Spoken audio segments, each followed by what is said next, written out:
Okay, so shalom. So listen, right? This message, I gotta be honest with you, right? This message was completely revamped. Okay, I did it over. All right. Um, I think it's very careful. I think we have to be very careful about.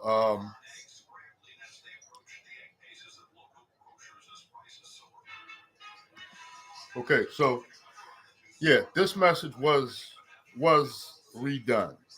All right, I'm not even gonna fake the funk because the first message was hard as a rock, man.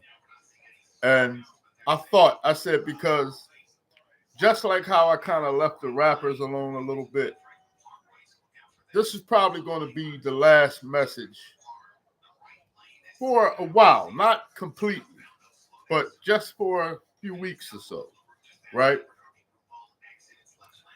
And of course, you all know that all of Israel is out of order. And when I say Israel, I'm talking about us black people. Now, I think there's a lot of scriptures that I wanted to put in this that I didn't put in this. This is not a very super long message. I wanted to kind of give this message right to the point.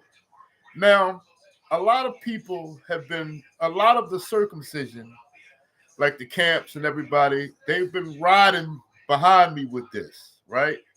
So I don't know whether it's competition or whatever the case, but everybody's grabbing up all the scriptures, right?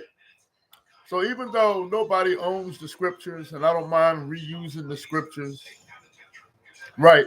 I kind of just wanted to be a little different. You understand what I'm saying? Listen, there are tons of scriptures that is relating to this entire situation. Okay? So, what I'm going to do is there's just three major issues that's going to have the majority of you women dying alone.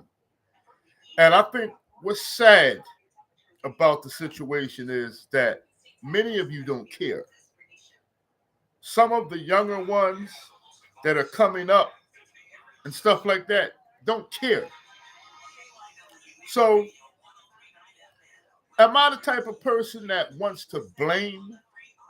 Because I posted the young lady Gorilla Pimp, and am I blaming her? You can't blame her. Okay, I do believe she's part of a psychological warfare, and I don't believe she knows it. Okay, I don't believe the young lady knows it. Okay, no disrespect to that young lady, and I wish her well. All right, but just like just like a lot of artists, a lot of entertainers, they don't understand the grand scheme behind a lot of things. You understand what I'm saying? But this is not about music, or this is not about anything of that nature. So I have some different scriptures here because, like I said, I wanted to be different about this. Right?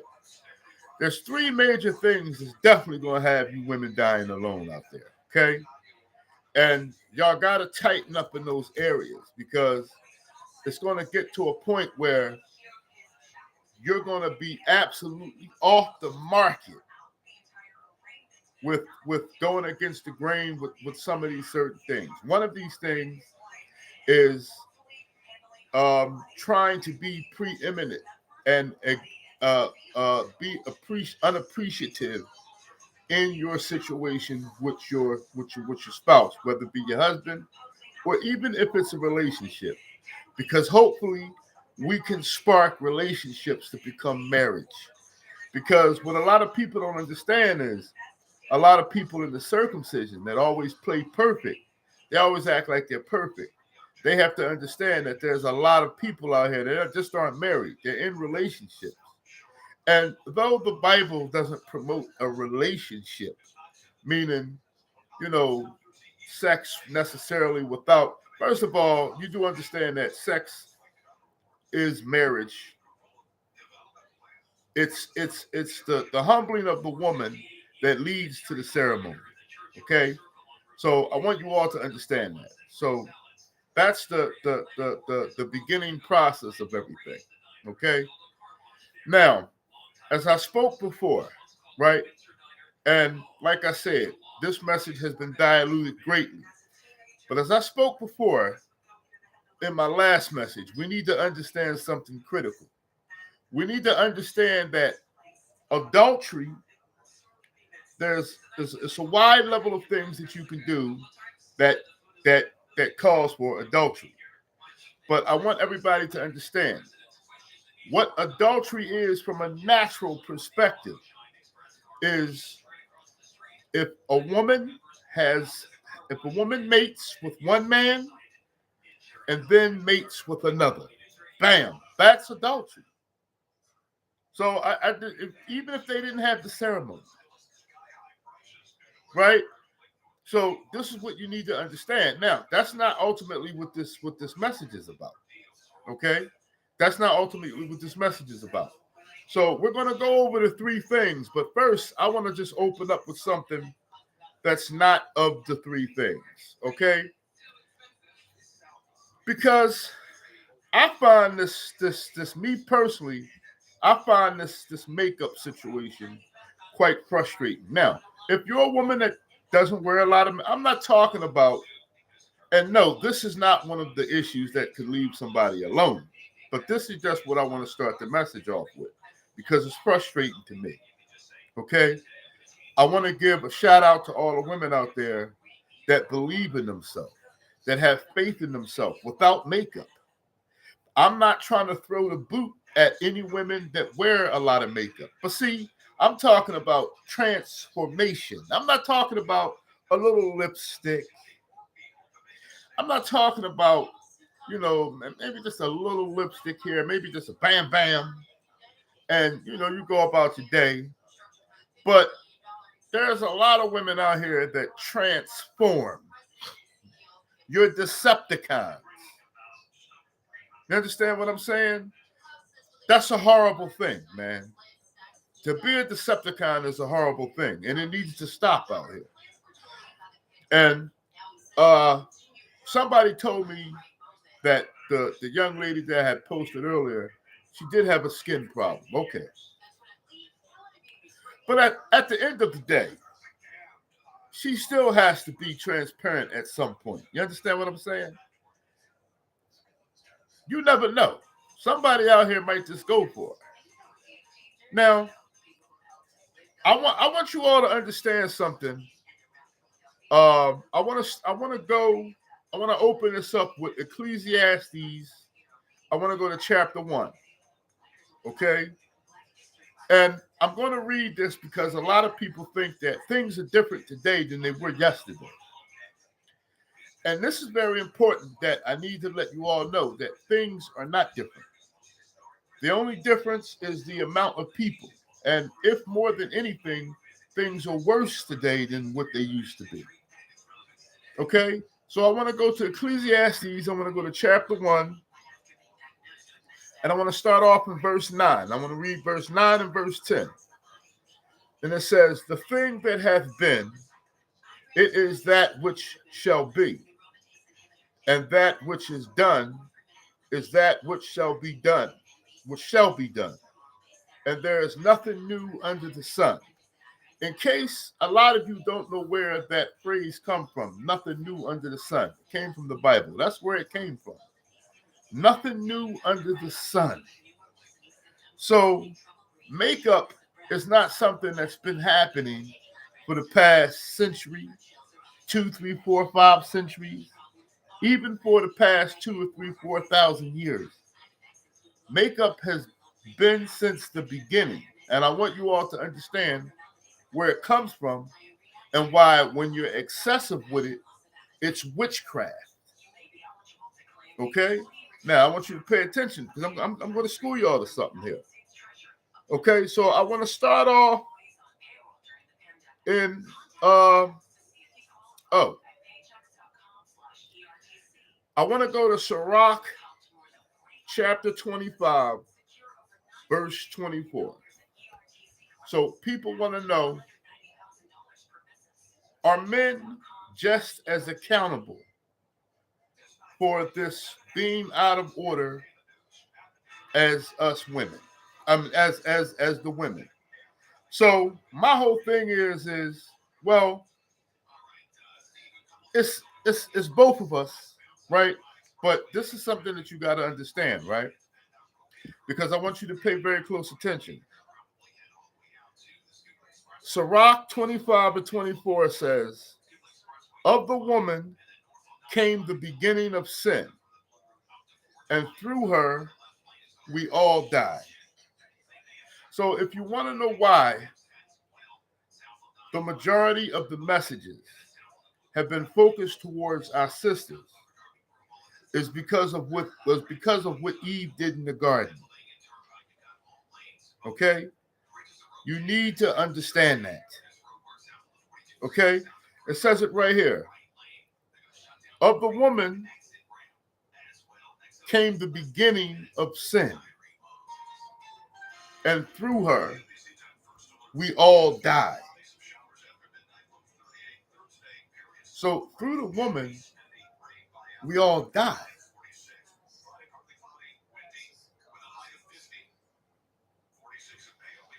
Okay? So it's very important to understand what's going on here. Now,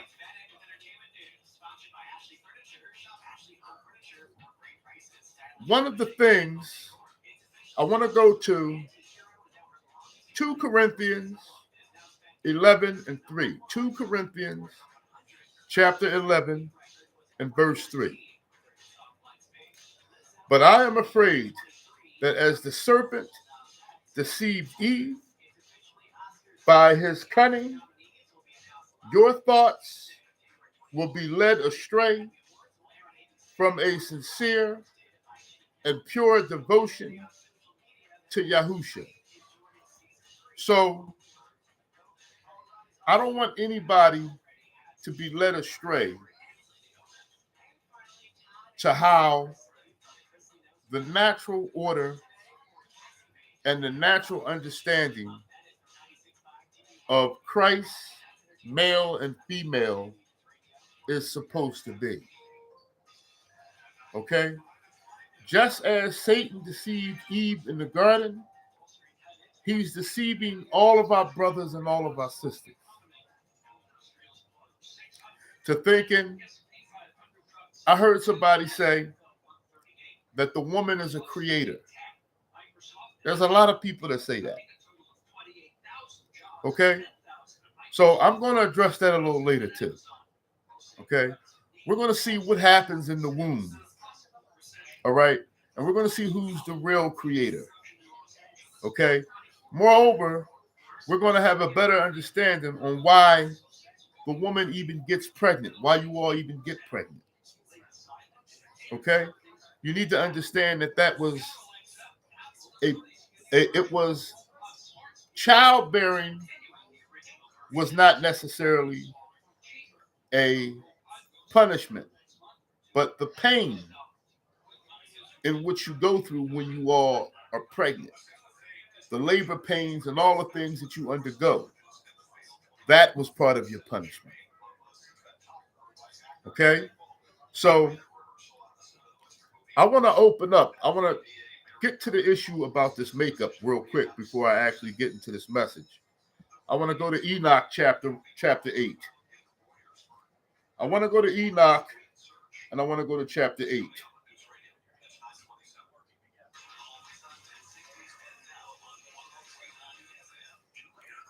Okay? This is Enoch chapter 8. And I want y'all to pay close attention, okay? And Azazel, now Azazel is one of the fallen, all right? And Azazel taught men to make swords and knives and shields and breastplates. So this is a fallen angel. Now he taught us men. He taught the men. Azazel taught the men war. He taught us how to make breastplates. He taught us how to make swords. He taught us how to make knives, and he taught us how to make shields. But there's also something that he taught the women as well. And I want y'all to pay attention. It's going to say right here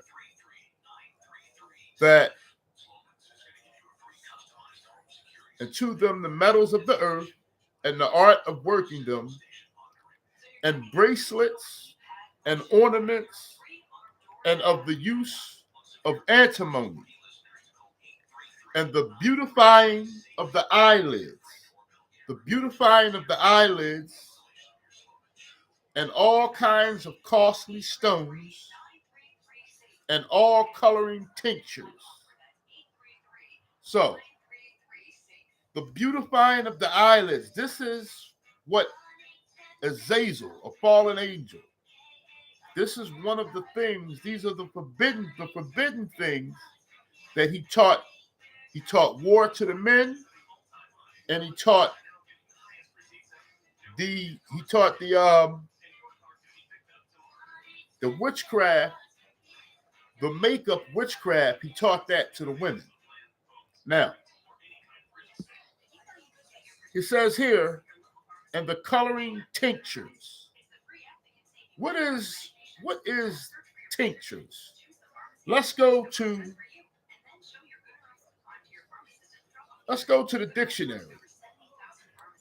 Okay, it's got several definitions here. One definition is a solution of a medical substance in an alcoholic solvent. A solution of a medicinal substance in an alcoholic solvent. It says a characteristic quality, a slight admixture. So a slight admixture. And then it has color, tint. And it says a substance that colors, dyes, or stains.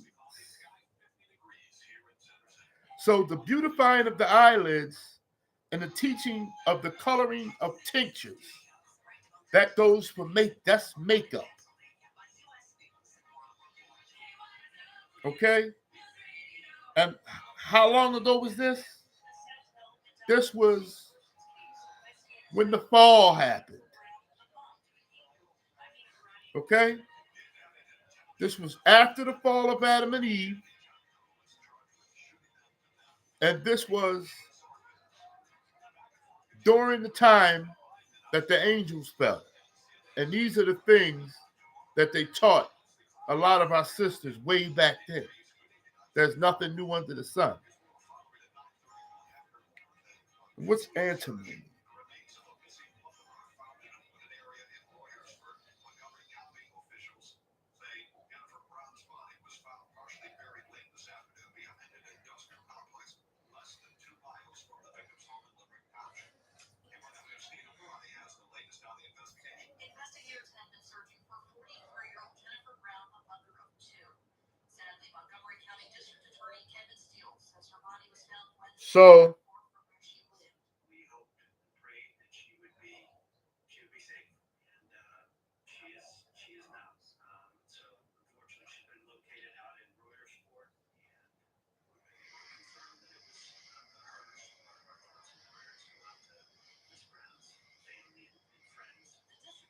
So antimony is sort of like going into that also, right?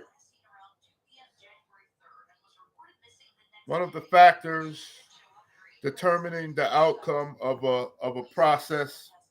So that all of that's into the same thing.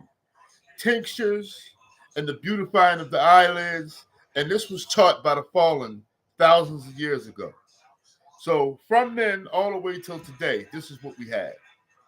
Okay, only thing about it now is it's gotten way out of control now. Okay, now that's not.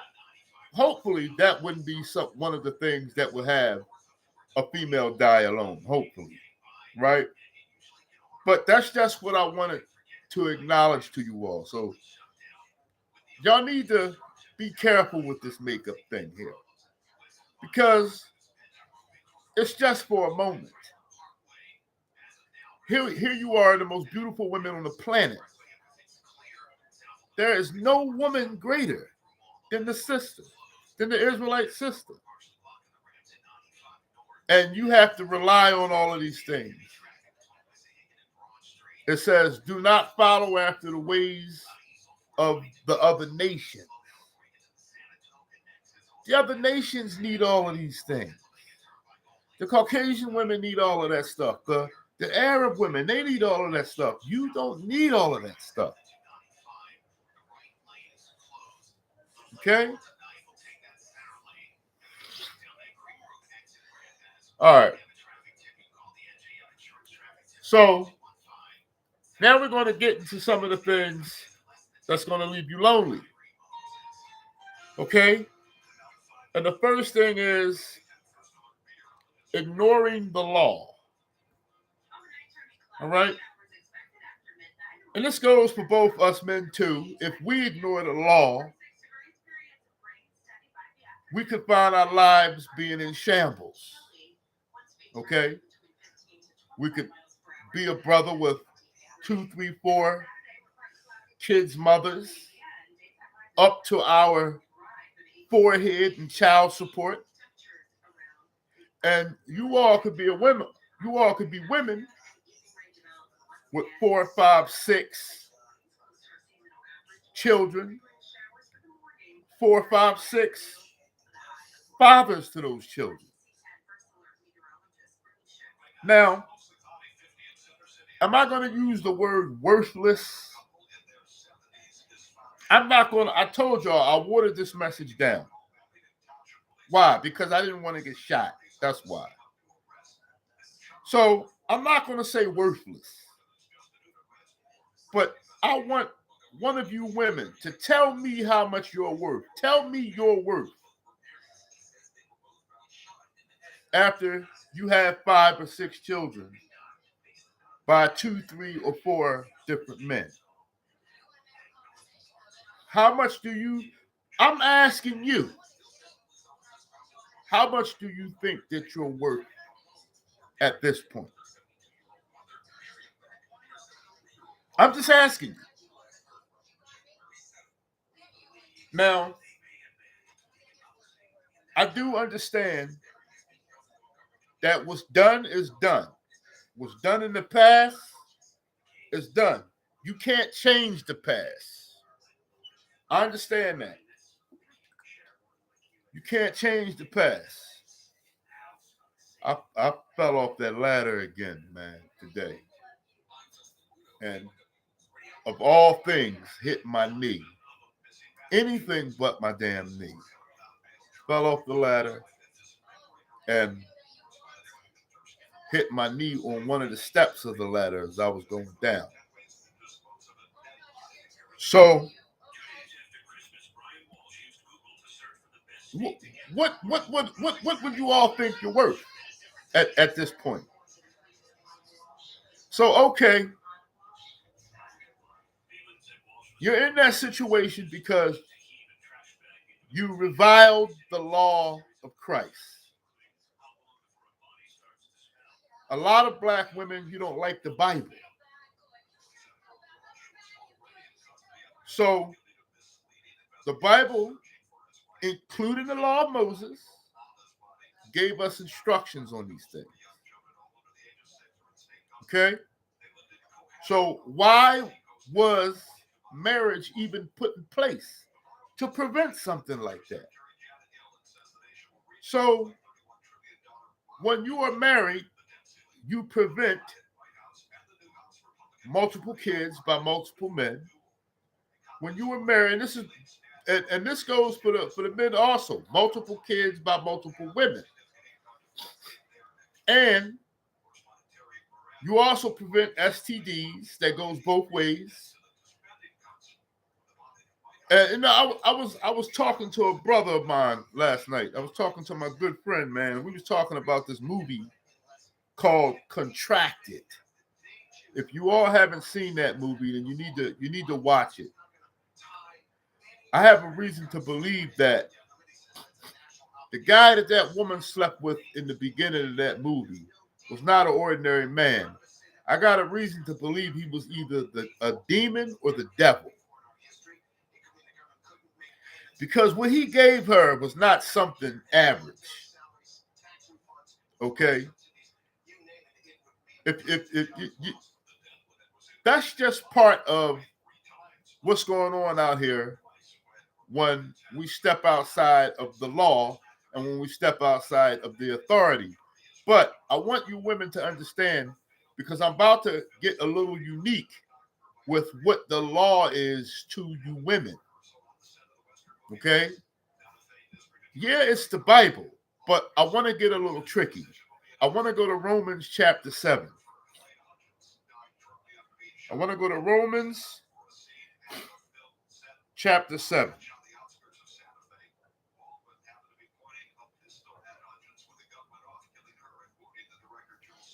I want to go to Romans chapter 7. It says, "Know ye not, brethren, for I speak to them that know the law." So now, Paul's only speaking to people that knows the law. Okay? So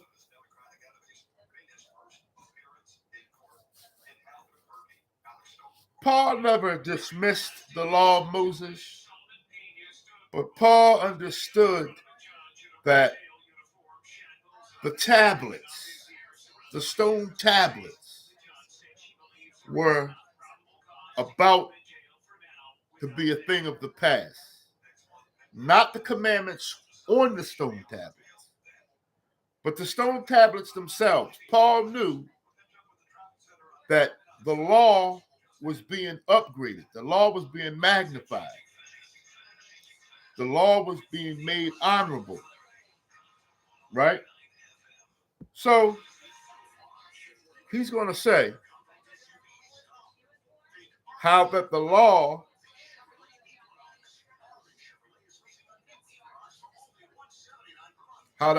hath dominion over a man as long as he liveth. So the law of Moses, as long as we're in this flesh, the law of Moses is going to have dominion over us. As long as we live. Okay, why? Because as long as we know what sin is, we can be held accountable for it.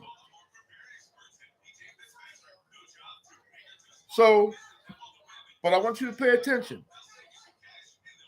For the woman which hath an husband is bound by the law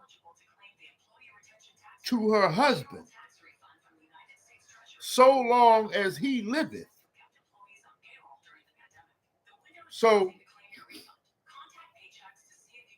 what I need you all to understand is the women out there that are in, whether it's a relationship or if you're married, you got to understand that your husband is your law as long as he lives. He's your law.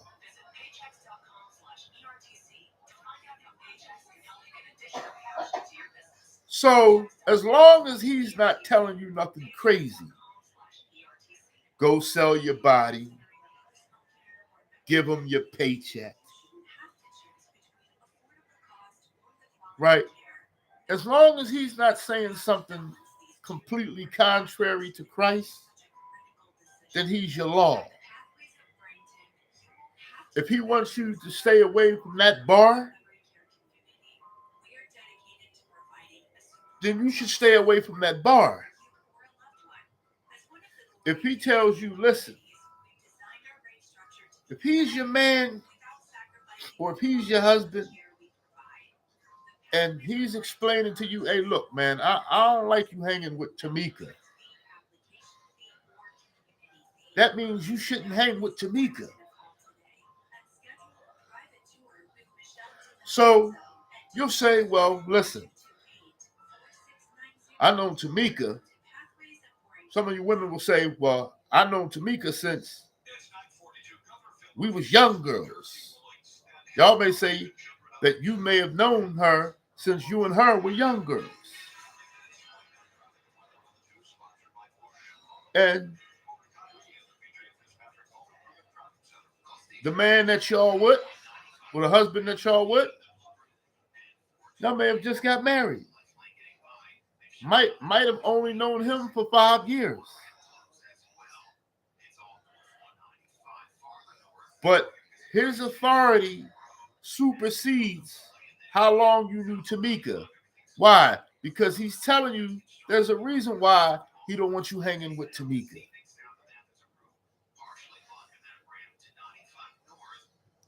Because when you go to bar with Tamika,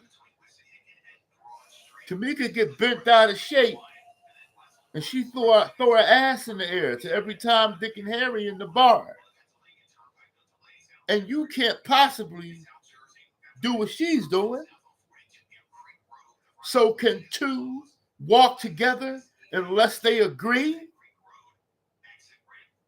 So if you and Tamika are not in agreement, if you are not in agreement with Tamika is doing at the bar, then you are outside of the law.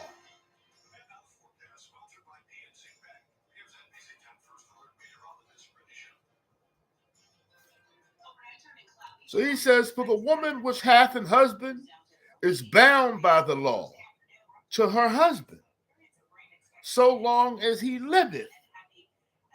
But if the husband be dead, she is loosed from the law of her husband.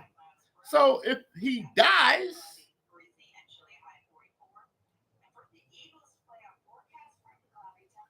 then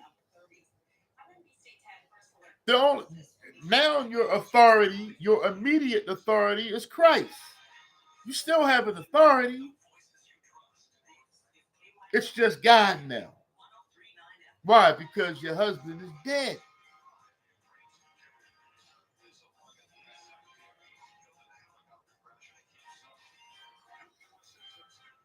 Now you can do, you still can't, you're still not supposed to do what you want to do. Why? Because that's going to get you in a situation that's going to have you not primed for the market. Now, I want you women to understand something, right? First of all, I want y'all to understand something. This market for you women is getting steeper and steeper.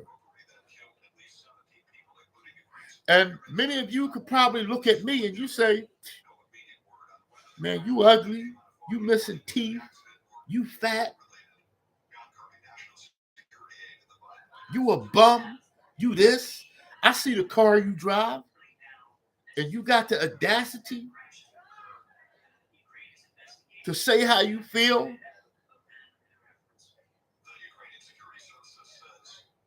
Well, this is not how I feel. But I want y'all to know something. The market for men even like me, but the market even for men that look like me,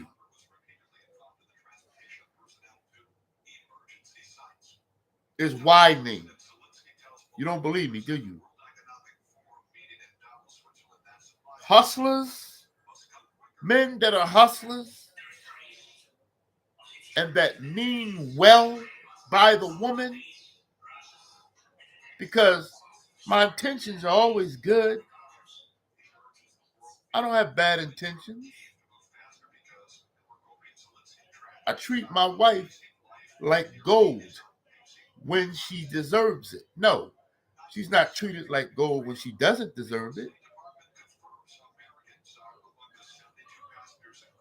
She's treated like gold when she's in line.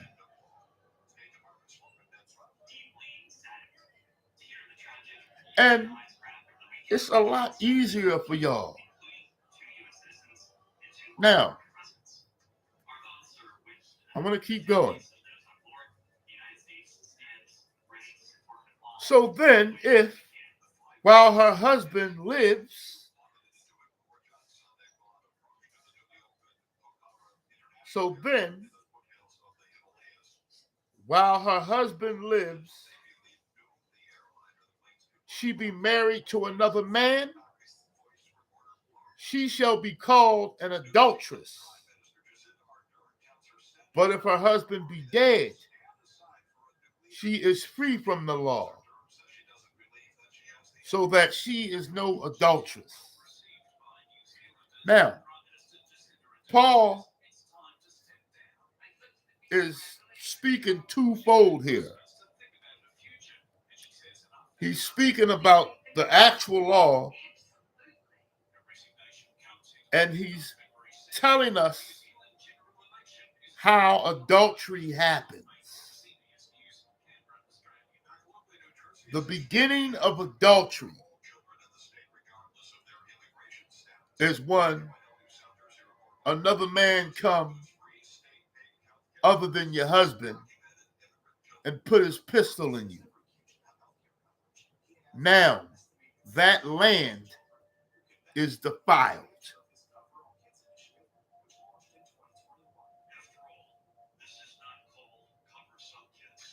So the same thing with the law. When you step outside of the law, you make the wrong decisions.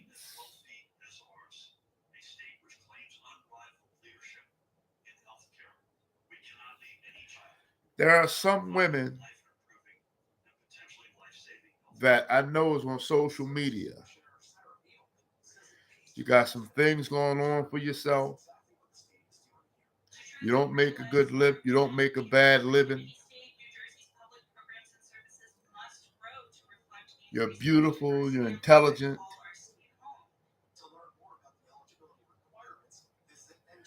And you say, I deserve what I deserve.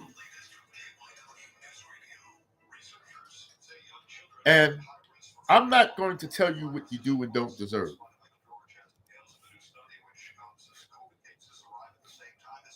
And everybody should be attracted to the person that they want to deal with, right? But attraction is not the main. It's important, but it's not the main thing.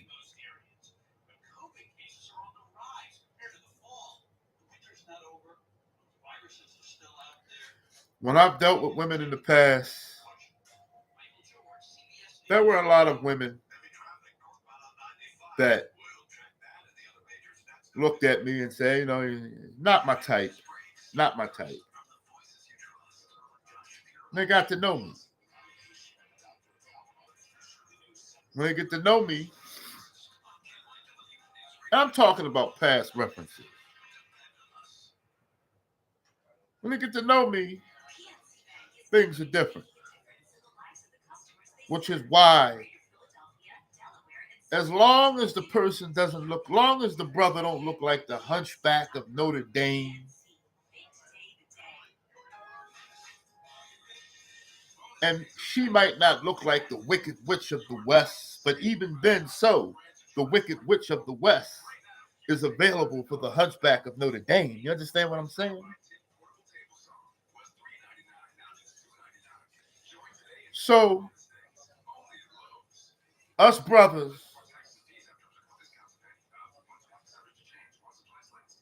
some of us, as long as we're not too hideous, you can look past this and get to know us.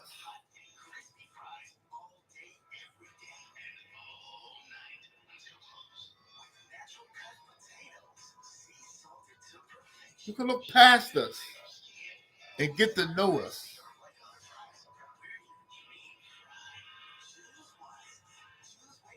Now, I'm not on the market. I'm just saying,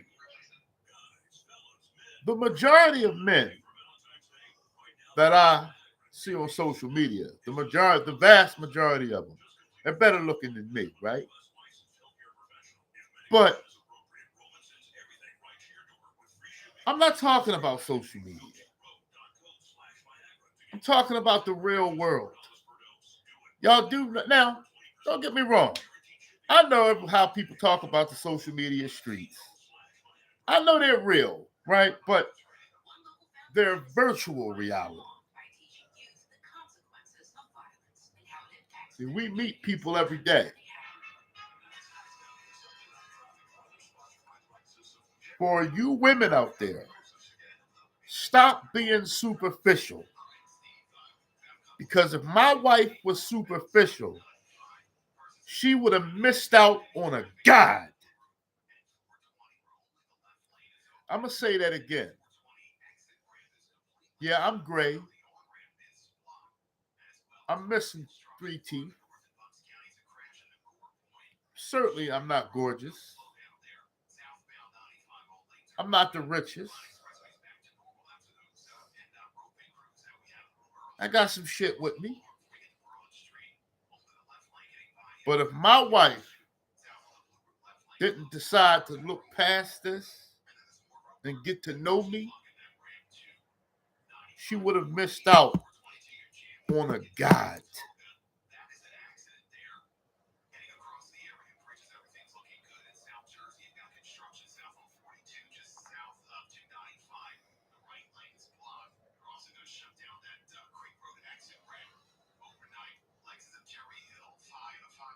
So Paul uses this example that is irrelevant to this message.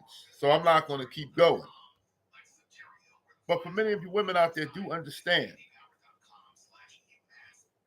When y'all go in that house, y'all man, your husband, he's the law. I'm not talking about gavel in the hand. Bang, bang. Have to do this, have to do that. I'm not talking about if you're a woman that you have to do 8 hours and then you come home and he say, woman, cook, and you hurry up and take off your work clothes and run into the kitchen. That's not what I'm talking about.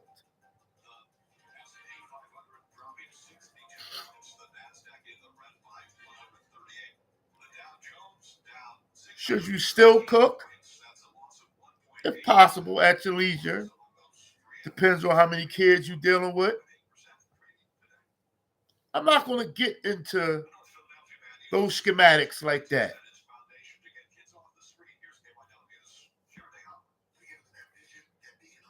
But at the end of the day, take your time. As a woman, you all should understand that when y'all are dating without sex, which is called courting, you should want to be a wife. You should not be thinking nothing about that man's eggplant. That's not what y'all should be thinking.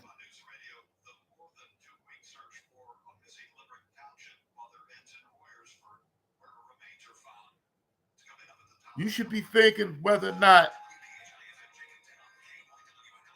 I'm going to be faithful, I'm going to be a provider.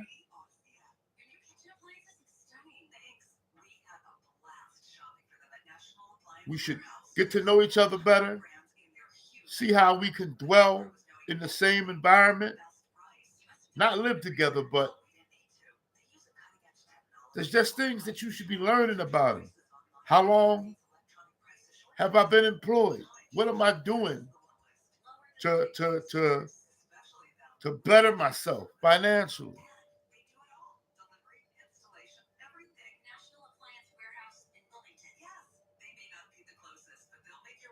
Do I got a whole bunch of kids all over the place?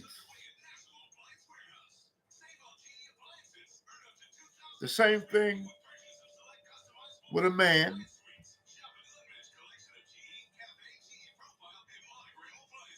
When you are dealing with any of these women out here. Now, I guess I can't really say that because a lot of these women are they're just not worth it, man. And they just don't, their mindset is just nowhere on that level.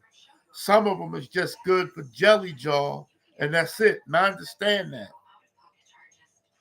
And if I sat up here and told the men that I could be a cornball and say, hey, look, listen, you shouldn't be looking at these women in that way. But I'll be wasting my breath, right? So I'm not going to go there. Why? The circumcision may say, well, you should tell them that. But I say to the circumcision, this is why you all aren't accomplishing anything. Because you're trying to shove the law down somebody's throat. It's not going to happen. I can't tell these brothers, these entertainer brothers, to try to court the broad and see if she's going to be a good wife. They don't want to hear that. It's not going to work. It's just not going to work. They don't care. These brothers out here, especially the younger brothers, all they want to know is whether or not that broad's jaws work. That's it. They don't care about nothing else. A lot of the people in society is not going to give a damn about these things. They don't care anything about the Bible. That's why a lot of people here that's listening to this message now are people that care about the Bible. Not all of them are circumcision, though. There are some of you that are trying to turn over from the circumcision. And you're trying to be the best that you can be because you believe in God. There's a lot of you brothers out there that's single. I understand you're going to come across some women, and all you care about is whether or not her jaws work. But you're also going to come across a woman here or a woman there that you might want to test her out a little bit. See if the grass is greener on the other side. But my advice to you brothers is to try and find a woman that believes in the Bible. Try and find a woman that talks about the Bible. Try and find a woman that says that she wants to be taught the Bible.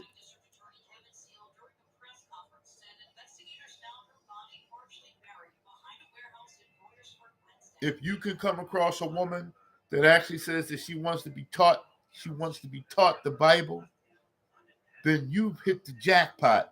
Now the question is whether or not your black ass can teach her the Bible.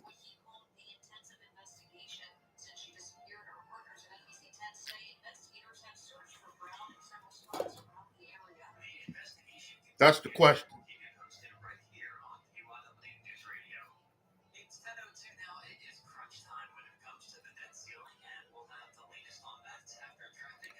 I want to go to Jeremiah chapter 44. So,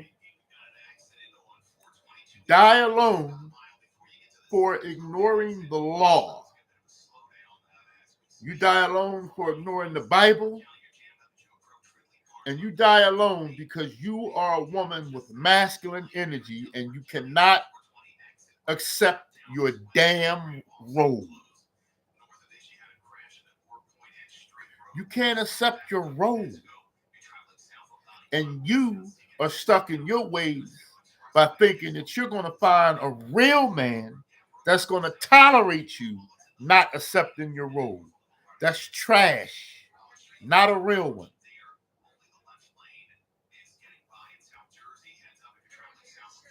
Let's go to Jeremiah chapter 44.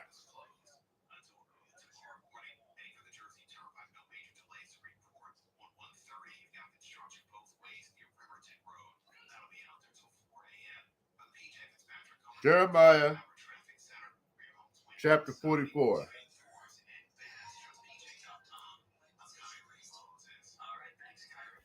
Now, I'm going to start with verse 11, right? I'm going to start with verse 11. This is Jeremiah chapter 44. And I'm going to start with verse 11. But before I go into verse 11, I want to give you all an update, a contrast of what's happening then versus what's happening now. With what's happening, a contrast with what's happening then and now versus now. So, black people, as you all know it, right? America, this is not our land. I don't care what any of you think. America is not our land. Okay? This is not where we're supposed to be. All right, first of all, Israelites, us black folk, are supposed to be along the equator. Cold weather, any place that produces a cold climate is not where we're supposed to be.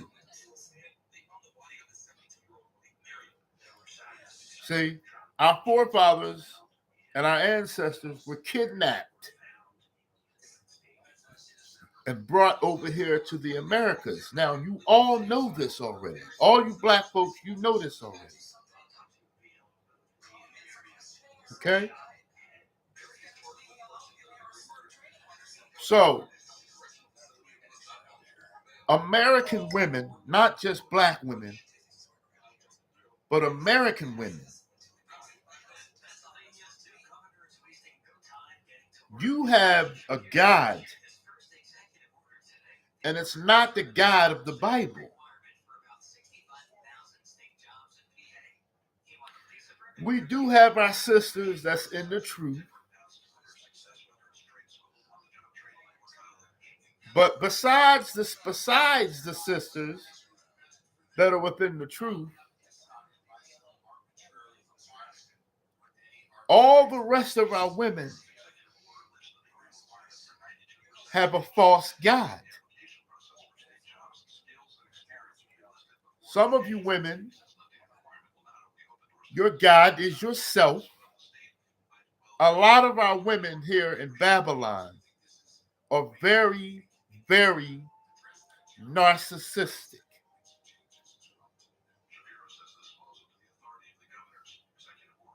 Okay? And some of you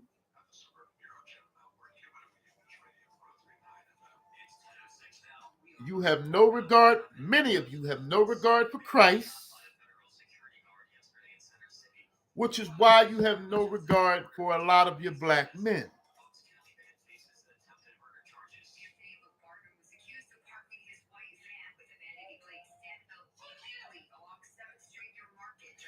And moreover, many of you are in religion,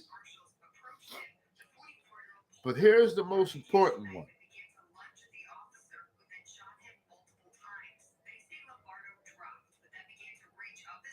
If you want to be done with a man, you can. This is why your brothers got to have your own place. Because when she's done, she can kick you out. And then she can get child support. And she can get all these other things. And the court rules in her favor for this and for that.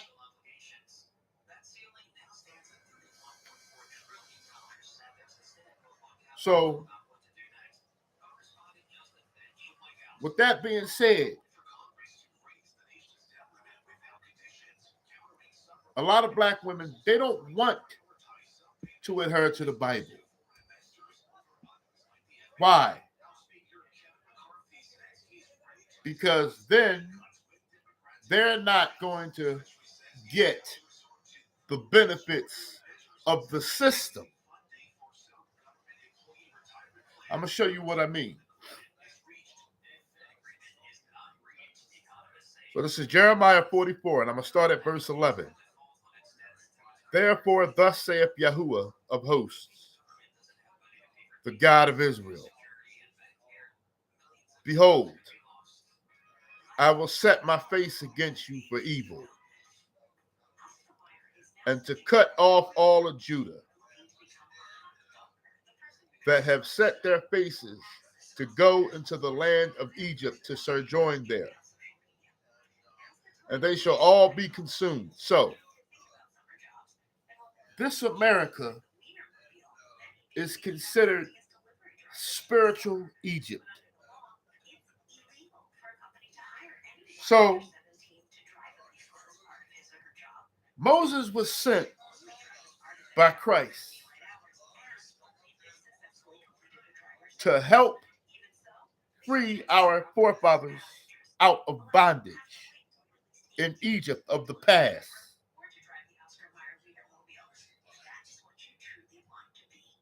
Here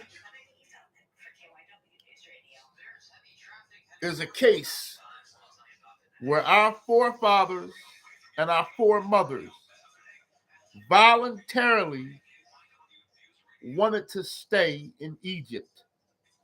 Voluntarily.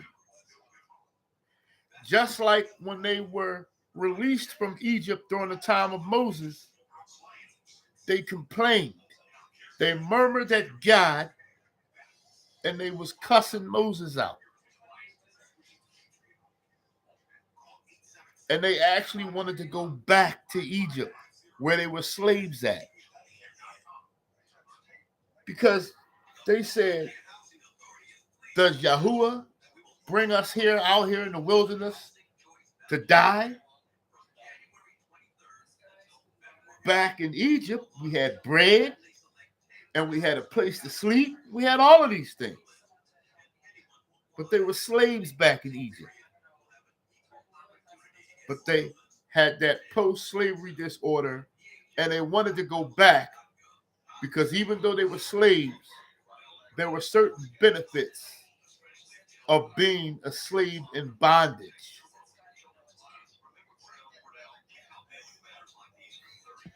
So the situation here, let me go to verse 15. So it says, then all the men which knew that their wives had burned incense unto other gods,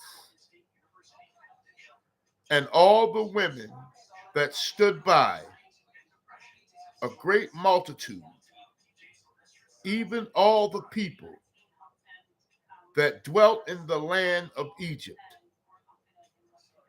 and Pathros, answered Jeremiah. So I need you all to pay close attention here. Then all the men which knew that their wives were worshiping other gods.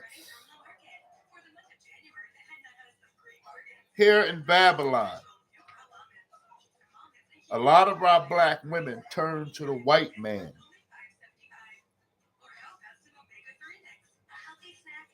They turn to the child support. They turn to the SNAP.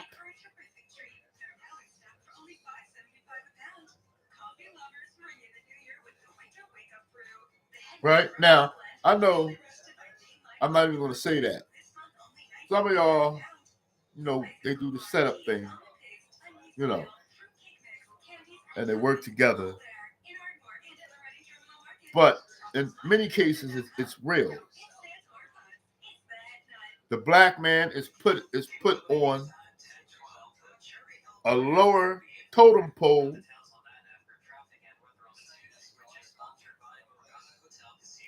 and then that woman can pretty much go ahead and do what she want to do. He's out of the house, but you got 2 or 3 kids by him. But he's out of the house. But you say you don't need them because you got the government. So now pay attention.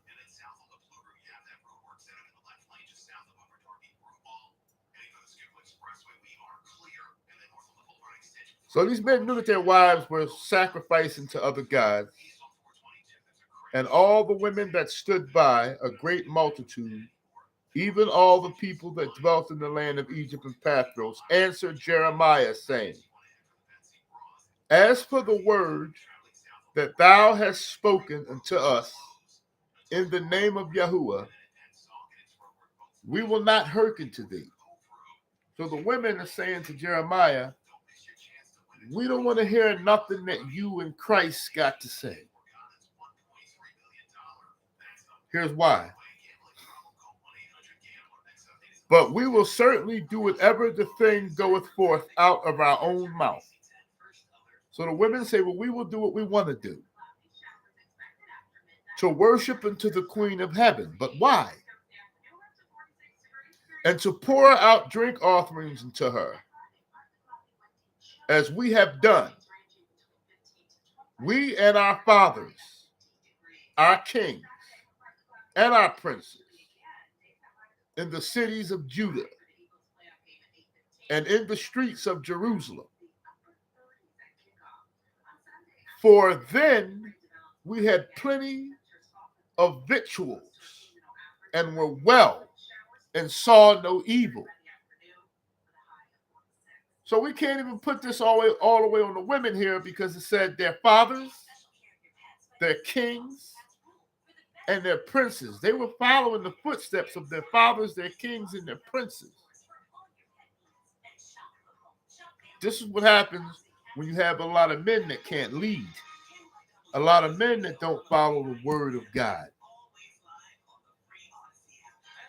But what were the benefits of worshiping the Queen of Heaven?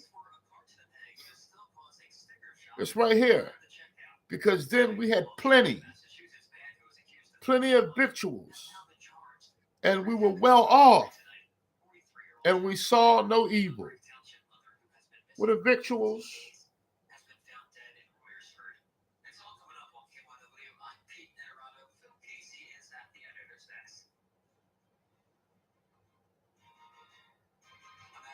Victuals, meaning like food,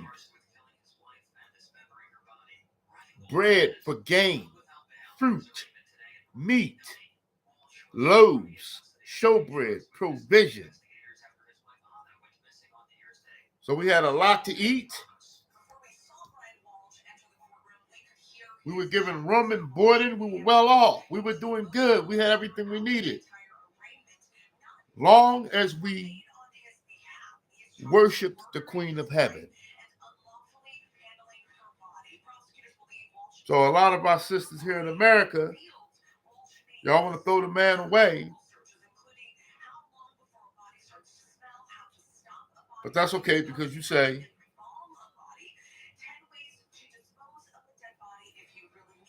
without him, we get bread, room, shelter, boarding, a roof over the head. We don't need him. And that's psychological warfare. Satan is using that as psychological warfare to destroy the family structure. Satan hates family structure. But even more so, he hates the black family structure. He can't stand it.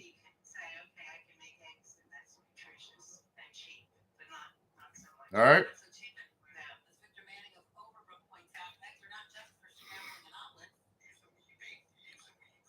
Die for ignoring the law. Die alone for ignoring the law. Now, I want y'all to understand something. Sirach 25 and 24. Of the woman came the beginning of sin. And through her, we died. Through Eve, all of us died.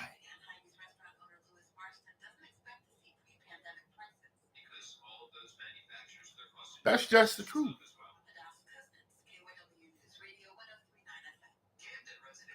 Satan operates. He uses the same blueprint. And for any woman that doesn't want to agree with that, then you're crazy. Because Satan has been using the same blueprint since the garden. I told y'all that.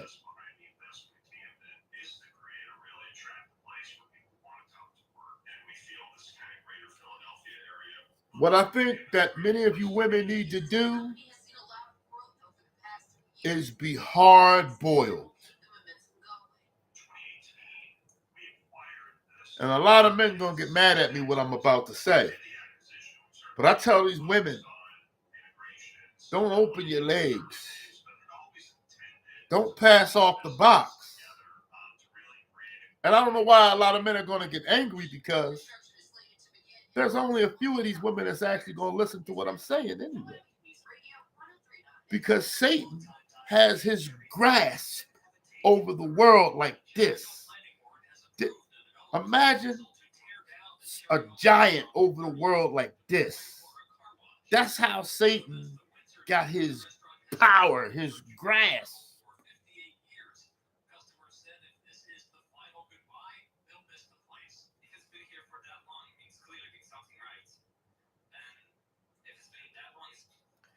And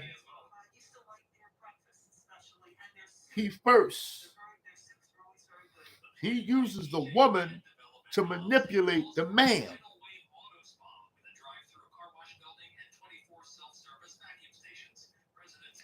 And if you are a weak man, you will be manipulated by a woman.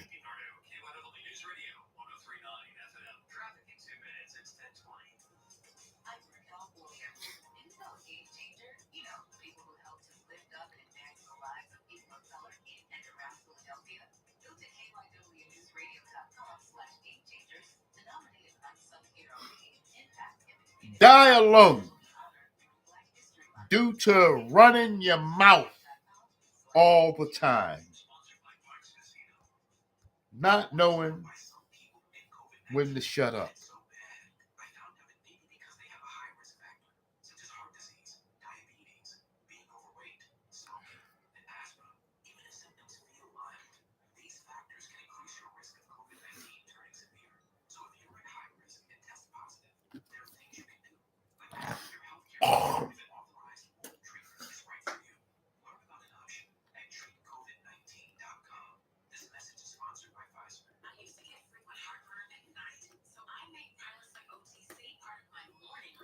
Die alone because you don't know when to shut up. You have to get the last. You always have to get the last word. Be quiet.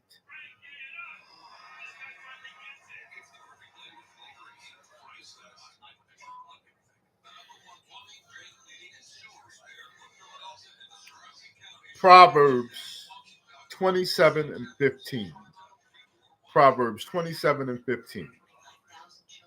A continual dripping of, so I drink that water, that clear my, a continual dripping on a rainy day and a quarrelsome wife are alike. A continual dripping on a rainy day and a quarrelsome wife are alike. So when the rain is constantly dripping and raining all day long, doesn't stop, you just constantly hear it hit the window pane. That's actually soothing for me. But it's constant. We all like the rain, right? Sit by the window, hot cup of tea. There's nothing better than that, man. To put on some smooth jazz or some good old fashioned R&B and have a nice hot cup of tea, maybe even pour a little brandy in there, and sit by the window, throw your feet up, just listen to the rain. Nothing better than that, man. Jazz, by the window, rain, cup of tea with some brandy in it, got your feet up. You had a long, hard day. But constantly dripping rain and a quarrelsome wife is like the same thing. So die alone because you always want to argue. Now,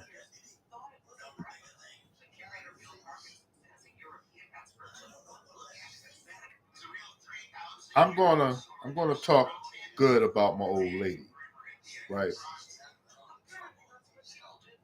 As I told y'all the last one, I caught a break, okay? Because my wife really wanted to leave me. I told y'all she caught a video in my phone and she wanted to leave. Now, I went through a year of hell with her. She felt as though she didn't have to listen to anything I said. Now, I still think she went about it the wrong way. But at the end of the day, my wife wants me to be exclusively hers.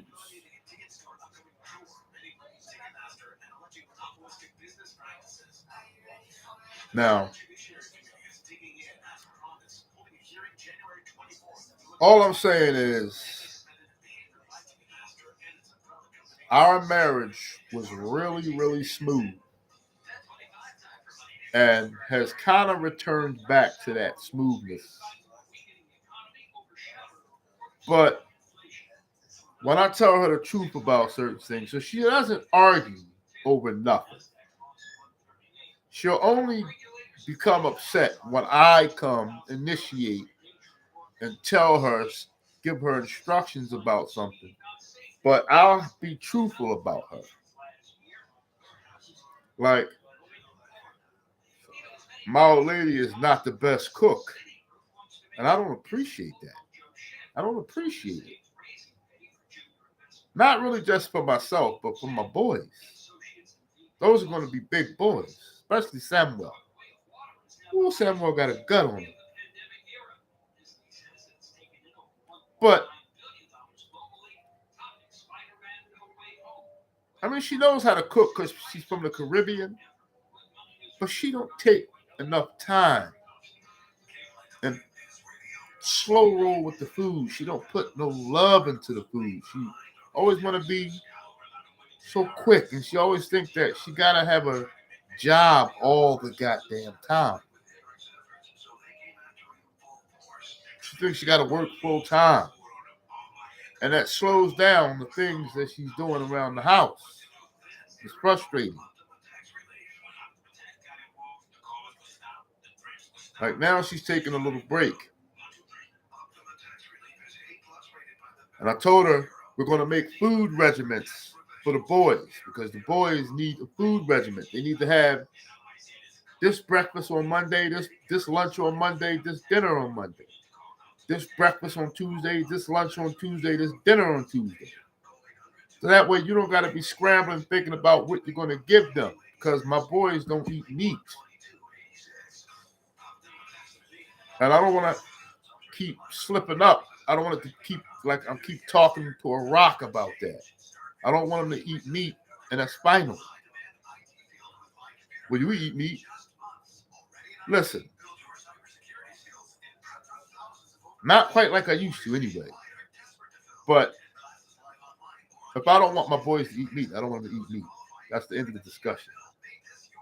I want them to be better than me.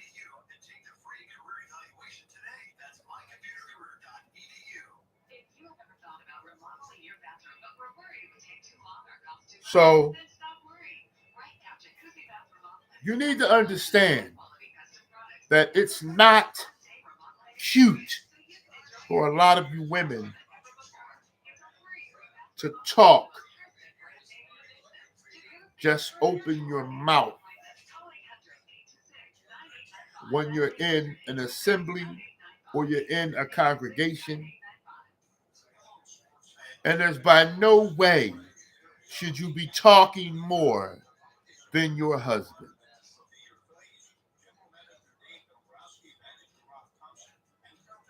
There's no way. If me and my old lady went to a retreat, a couples retreat,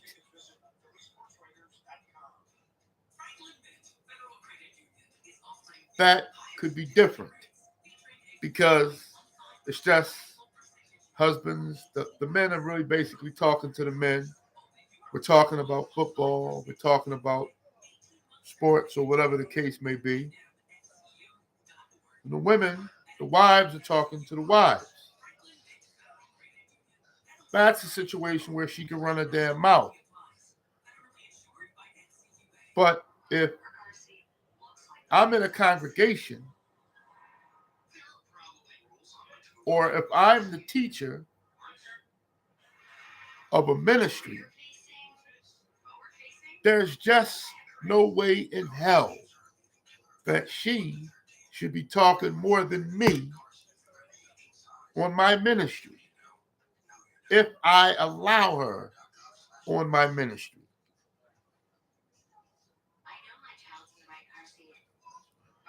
And I just want y'all to know something.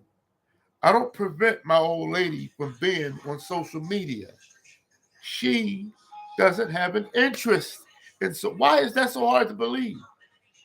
Because the rest of you heifers can't understand that. How doesn't she like social media? Because she just don't. There's a lot of people that don't. You know how many people don't have Facebook accounts, don't have Instagram accounts? I wouldn't have one if it wasn't for my ministry. I only have an account because of Christ.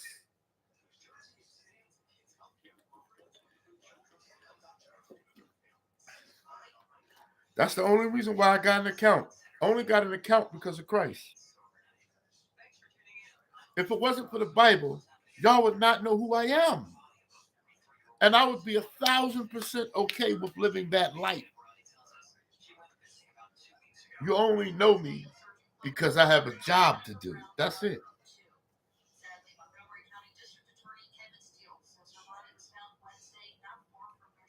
1 Timothy 2:11 through 15.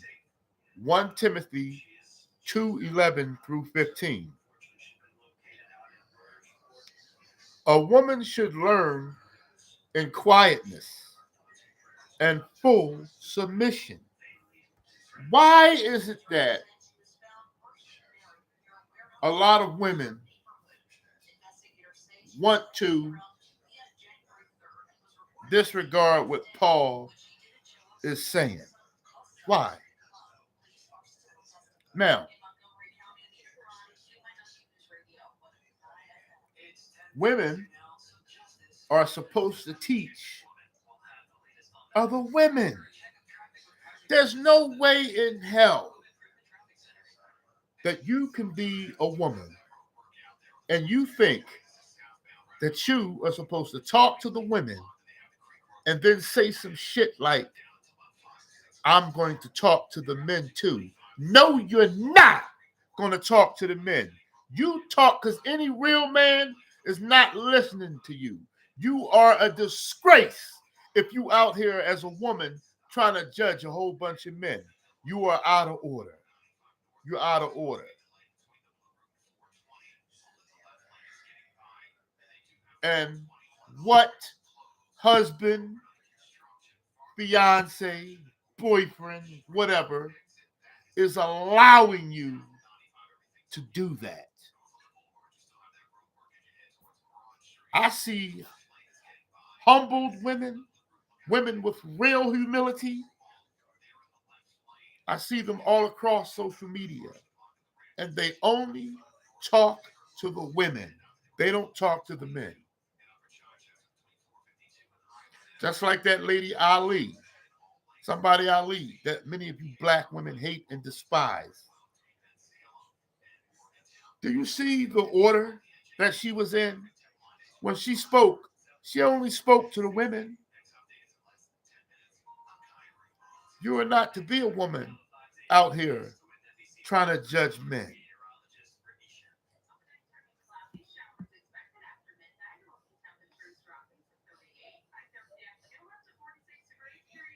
Of the woman came the beginning of sin.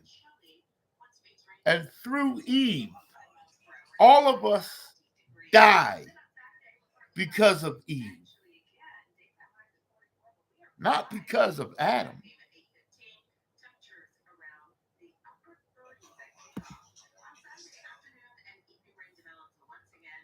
A woman should learn in quietness and full submission. I understand a lot of y'all women have Instagram accounts. Talk to the women. Don't talk to the men.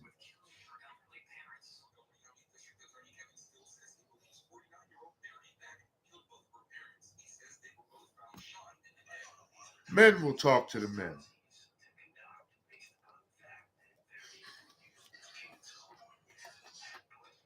Because there's a lot of men out here, they just act like boys. They don't even know how to be a damn man. And they get mad like a woman when you tell them that.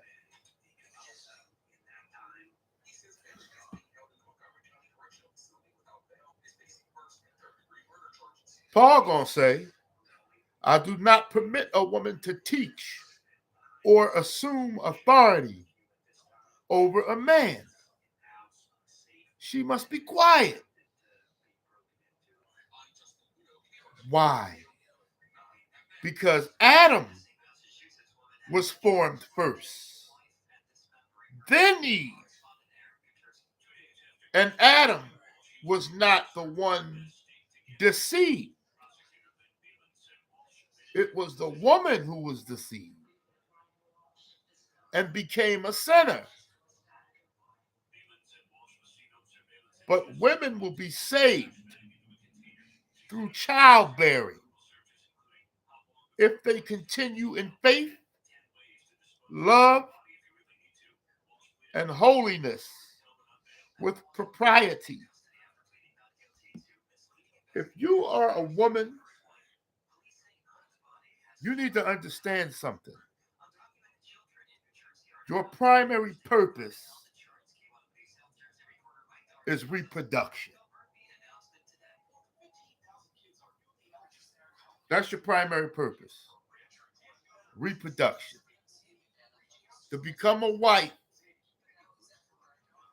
whether it's a wife to Christ or whether it's a wife to a man, that's your primary purpose.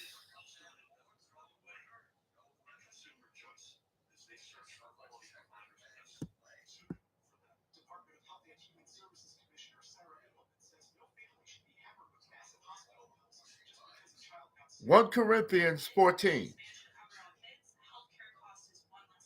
Now, for God is not the author of confusion. Paul wanted all of y'all to know right out the door. For God is not the author of confusion, but of peace,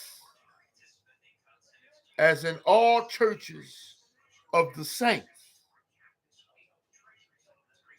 Let your women keep silence in the assemblies, for it is not permitted unto them to speak,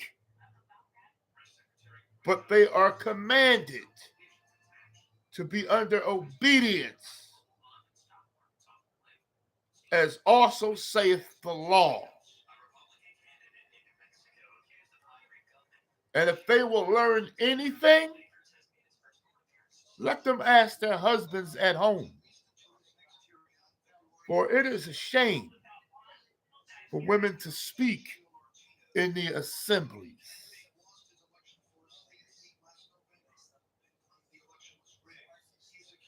Do y'all know why? Do you want to know why? Because Paul says, if you want to learn something, learn from your husbands at home. Here you go. You got here. If you and your significant other is sitting in a congregation,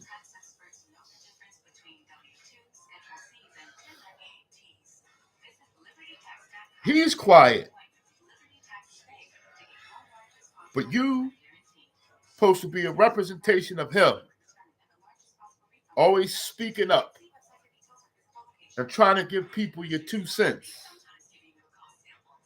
How does that make him look? If you always opening your mouth acting like you know everything, how does that make your husband look? If he's sitting there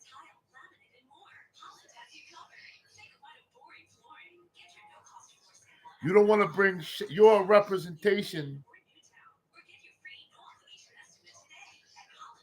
of that man.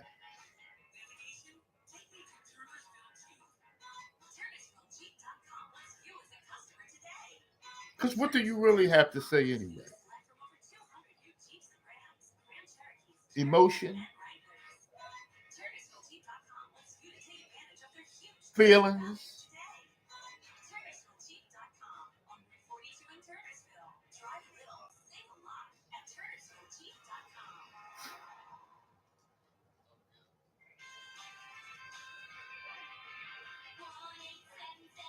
Now, I want you black women out there to understand how important it is. Now, this one is a shot at the men right here. Black women, I understand that some of y'all are with some dumb niggas.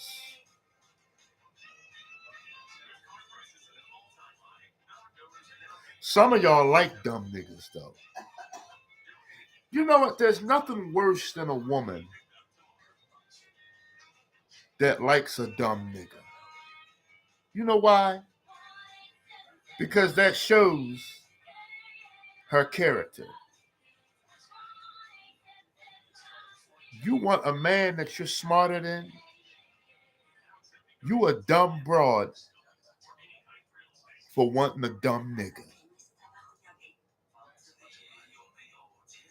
Stupid women want stupid men. What can you teach her? Any of you all, I'm speaking to y'all out there. If you cannot teach your woman anything, it's just like her not being able to have children. A man that can't teach his woman is like a woman that can't have children for me. You are worthless.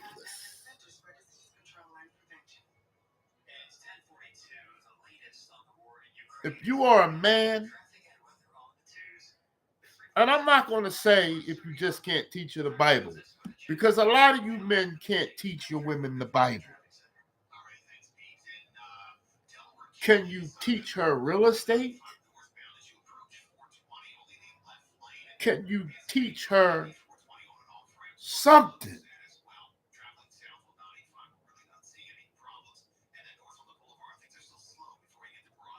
Can you teach her how to act?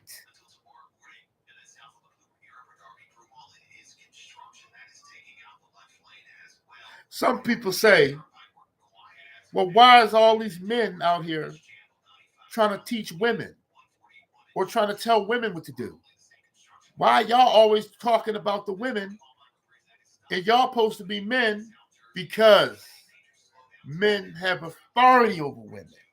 So men, it is the man's job to teach a woman.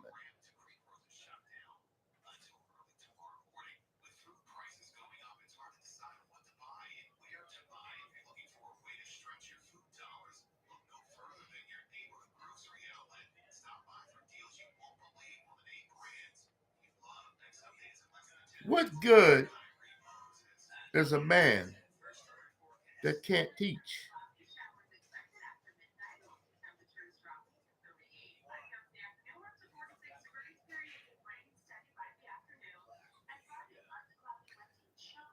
If you can't teach, then you definitely need to know how to protect. And if you can't teach or protect, then can you provide? See, I can't speak in defense. There are some men that have none of the three.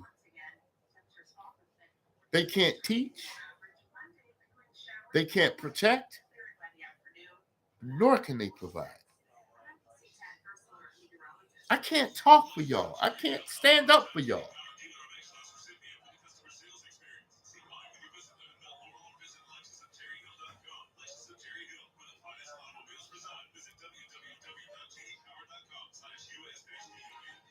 How important is it for a woman to learn from her husband?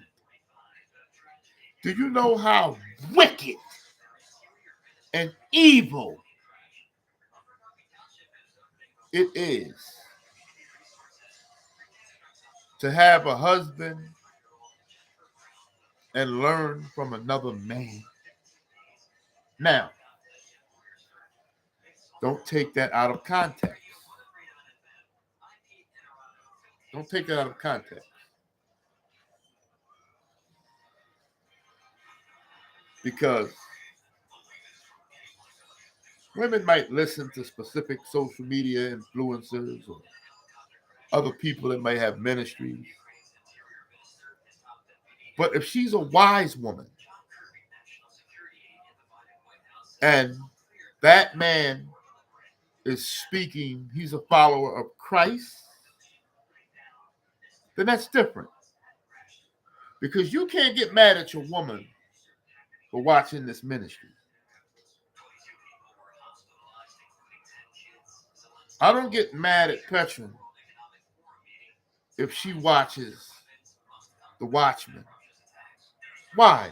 Because I know he's wise and I know that he follows Christ. I don't care. I don't even get mad if she listens to Umar Johnson every now and then. But if he says something that doesn't agree with the Bible,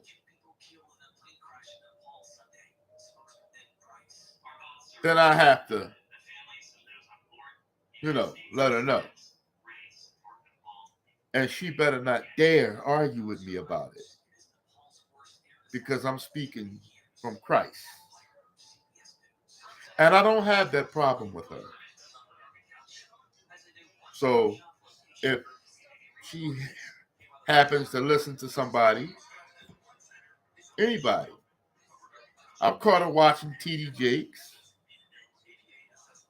I don't care if my wife watches TD Jakes. As long as what he's saying, he's not saying anything contrary to the scriptures. If he says something contrary to the scriptures, then I'll school her about it, and she'll say, okay, and then we'll go about our day.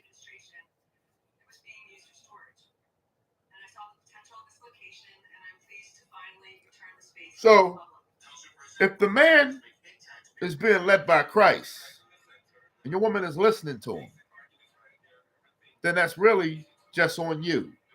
Either you get led by Christ and you teach her, or you let him keep teaching. He don't want her. That guy, he don't want your lady.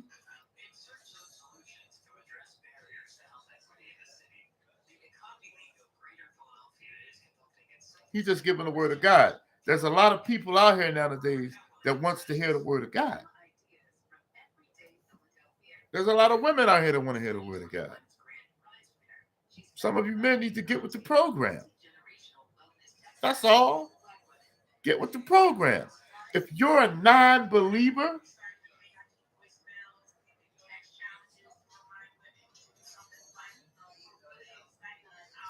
then one of the ways, unless Christ decide to go and grab you himself due to your humility,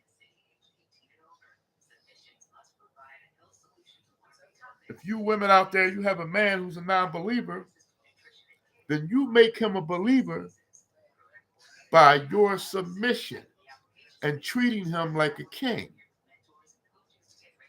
Do you know that will make him become a believer? You don't believe me, do you? Try it.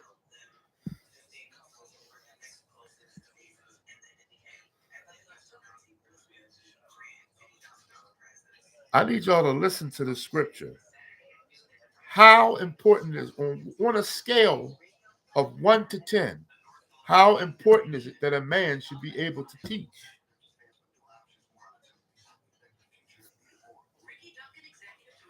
Luke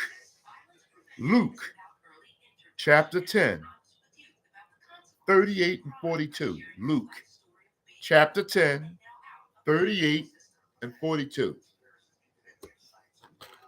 This is Christ talking.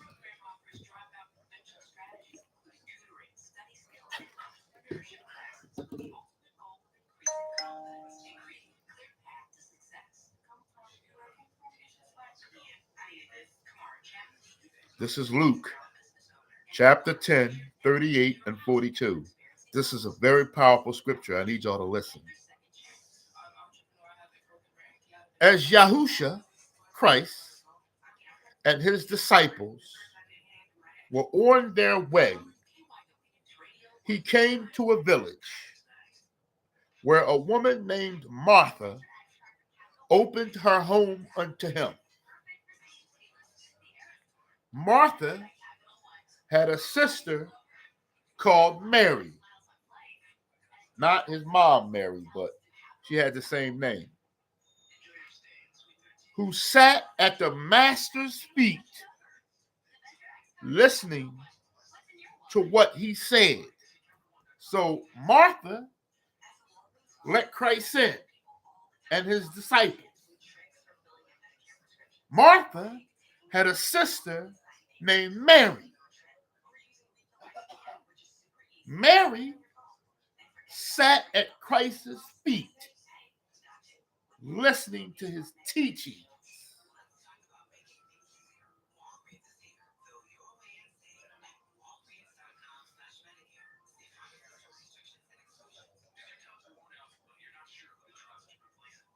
But Martha was distracted by all the preparations that had to be made. She came to him, asked. She came to Christ. Martha came to Christ and asked. She said, Master, do you care that my sister has let me to do all the work by myself? Tell her to get up off the floor and help me. Martha was cooking lamb, bread, cheese, mixing up wine, probably getting some rags to wipe the feet of him and the apostles. Martha said, hey, I'm doing some real woman stuff. That's what Martha said. Martha said, I'm getting all the food ready. Why don't you tell her to get up and help me, Christ?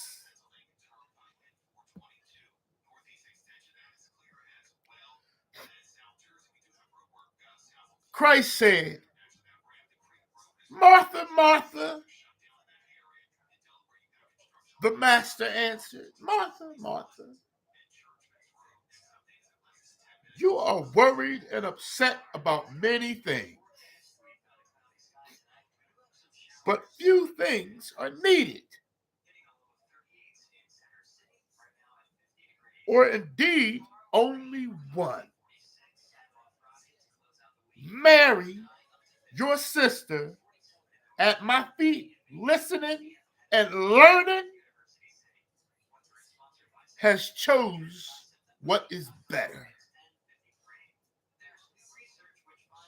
And it will not be taken away from her. Shut your mouth. Keep with your preparations. Keep cooking. Keep making the wine. And shut up. Your sister has chose to learn. And she has chosen the better thing.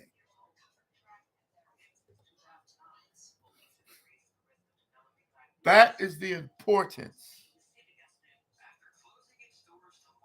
of being able to be taught by your husband.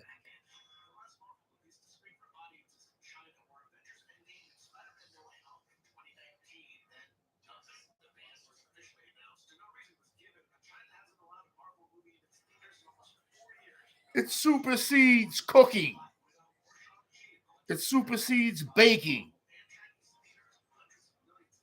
It even supersedes the jelly jar. If you are willing to learn, that supersedes the jelly jar. And the jelly jar is mighty, but it's not mightier than you listening.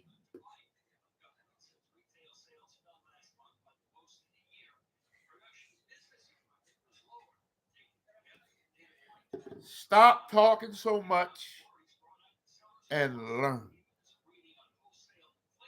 Now, if you cannot learn,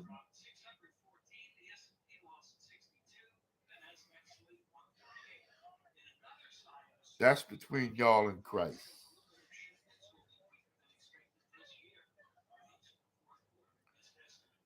So a lot of us men out here have to understand something. We have to have knowledge to give to the woman. Some of you say, well, we get knowledge from our women.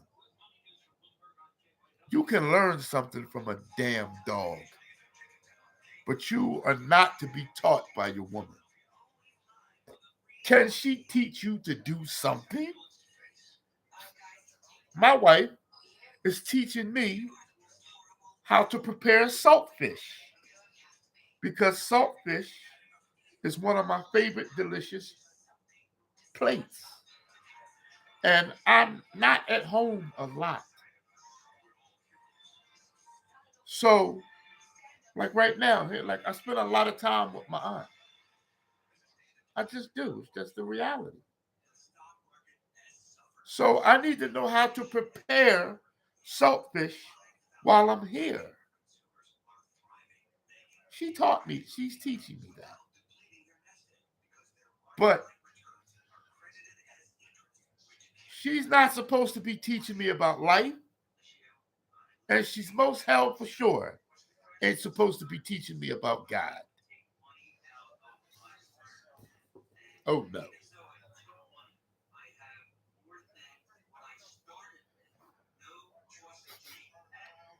You may even have, some of you may even have a woman to teach y'all how to make money.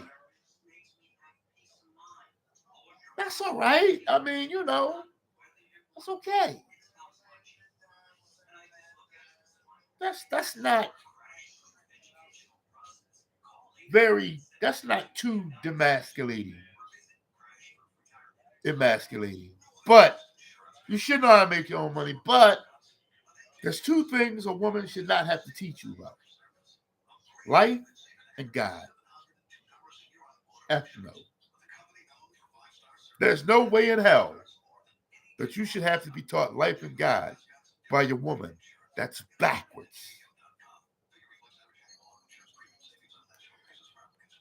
Unless y'all messing with cougars. You 25 to 35, and your old lady is 55 to 65. All right, that's different. But that's out of order. Hold up.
Now,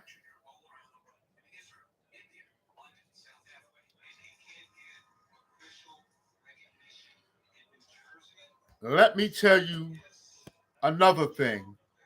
This is the second thing that's going to leave you alone. You will die alone if you are an unappreciative bitch.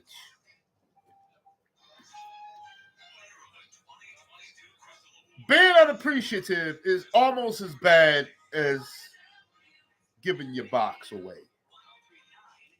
Almost. Might even be damn near equal. Well, it can't be equal, but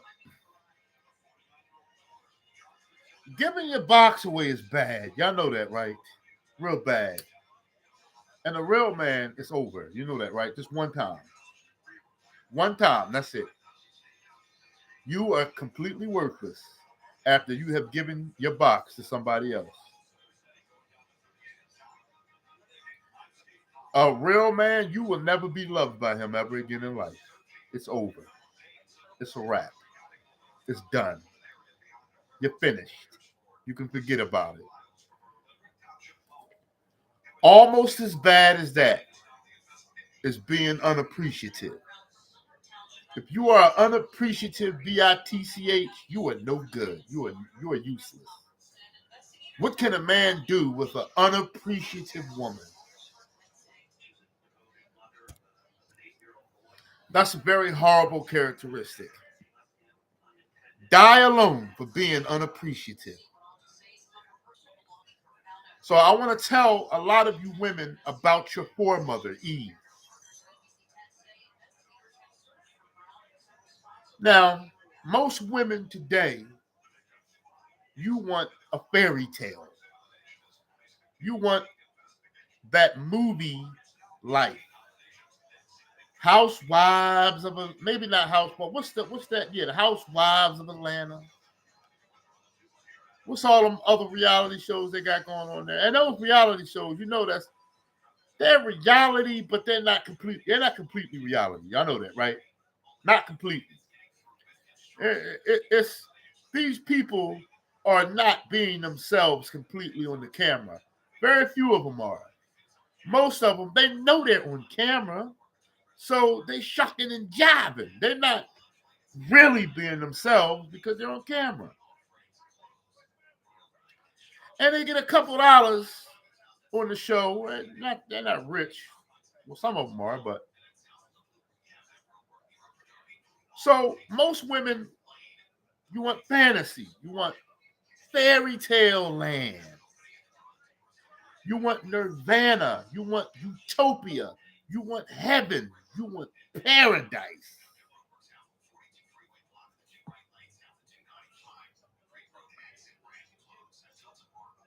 Of the woman came the beginning of sin.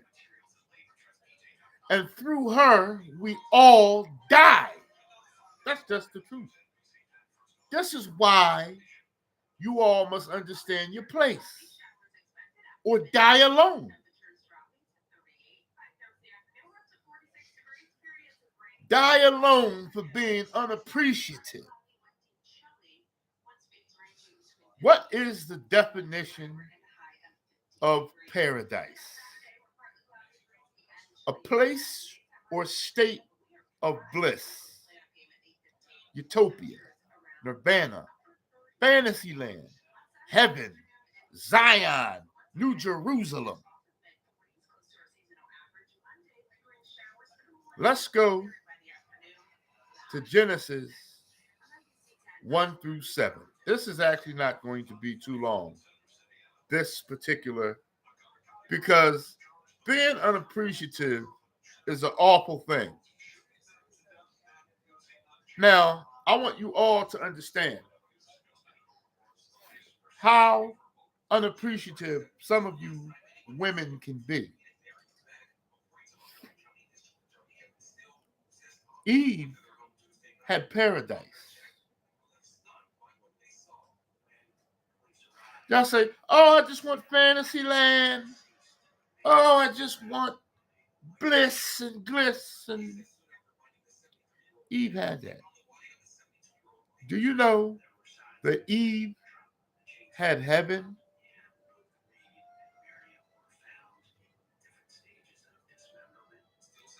Eve was in heaven. Eve was in heaven. See, I want y'all to really think about it.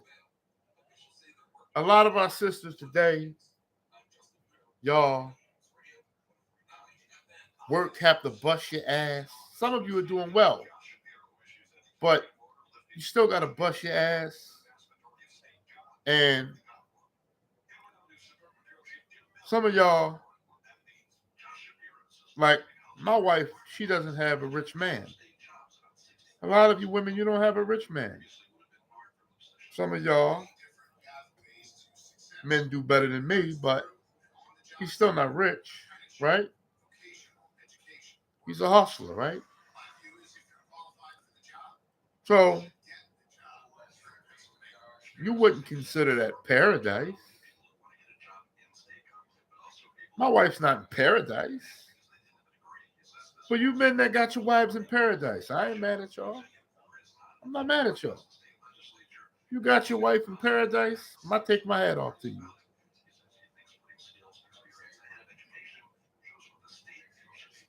But Eve was in paradise. I think I need to let you all know the magnitude of what I'm trying to say here. Eve had it all. Name it. And Eve had it. Now, Lexuses, Rolls Royces, and all that stuff, that was nothing. That didn't mean anything then. Let me tell you what Eve had. If you were to modernize what Eve had today, if you wanted to take what Eve had then and modernize it, she was queen of the entire world. And she had access to anything on this entire planet that she wanted.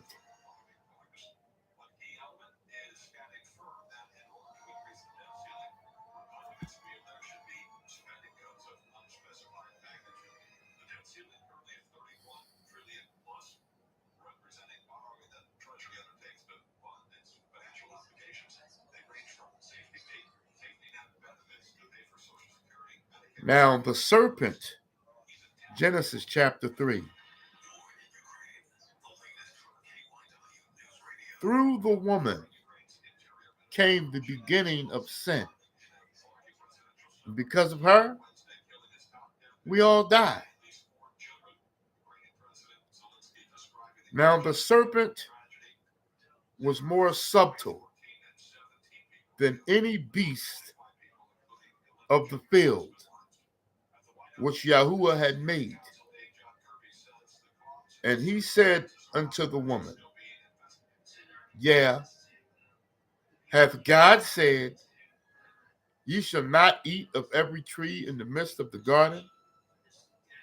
And the woman said unto the serpent, We may eat of the fruit of the trees of the garden, but of the fruit of the tree in the midst of the garden, God hath said, Ye shall not eat of it, neither shall ye touch it, lest ye die.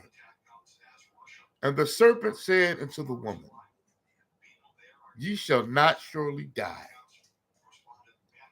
For God do know that in the day that ye eat thereof, then your eyes shall be opened, and ye shall be as gods, knowing good and evil. Eve wanted preeminence over her own husband.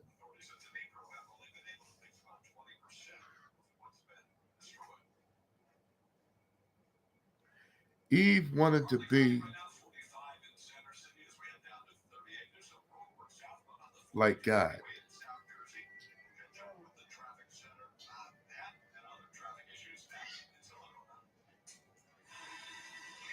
It's right there. She wanted to be like God.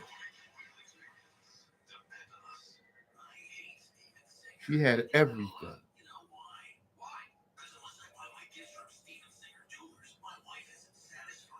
So you all want to know why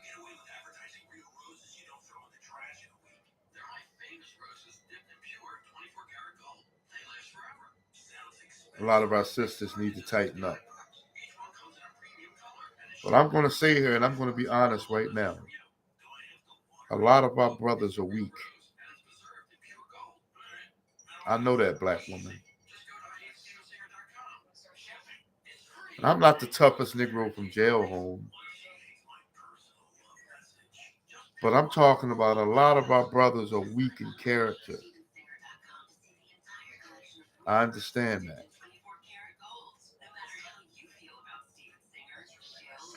That's because we lost our order. All of us.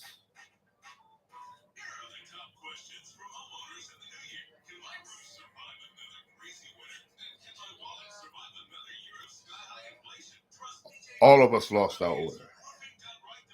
Both the women and us men.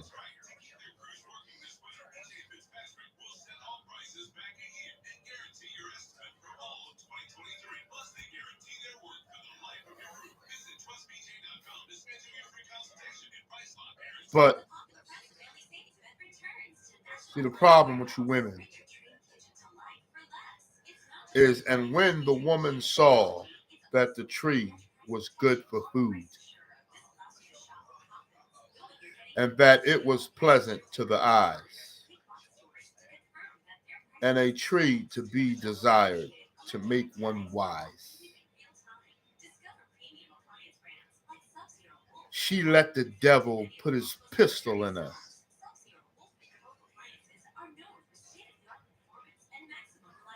And then, now, it says she gave it to Adam. Adam didn't have sex with the devil. Adam had sex with his wife.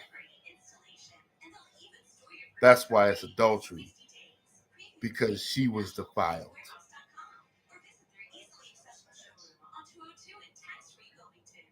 See, she gave it to Adam because she went back and had sex with Adam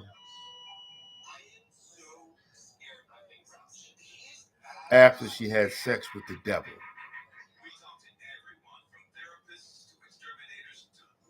This is why, not because, see, I want to give anybody dead the respect that they deserve. But Kevin Samuels, I believe, he had a hatred toward women. I don't hate women. I love women. I love y'all. So much so that I want you all to understand that without you, there's no nation.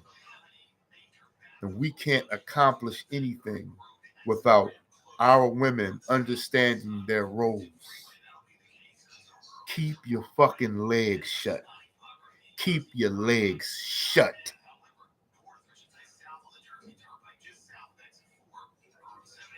A lot of men are going to be mad that I said this, but only weak whoremongers will be angry, not saying that I've never been a whoremonger, because I have. I will accept that. But when you sisters start to gain control, like some of the women of the other nations, and keep your goddamn legs closed, then we will become a stronger nation. When a woman keeps her legs closed, she demands now when you say, I want a high value man. Then that man might consider you because you have one child, but you've been celibate for 4 or 5 years.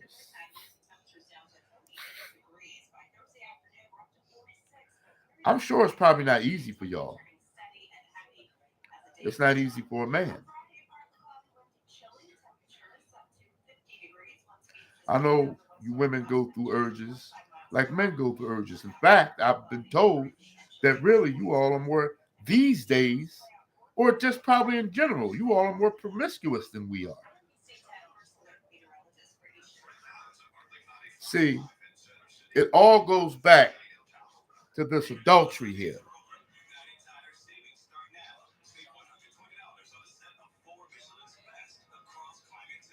You have to understand that you are sacred. And I keep hearing women say, well, why do men get to have multiple women? They say, what about us? That's what the women say.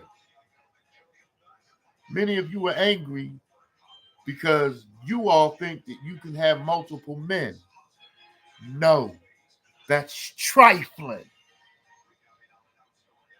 Now, can a man be messy? Yes. Yes, we can. We can be very messy.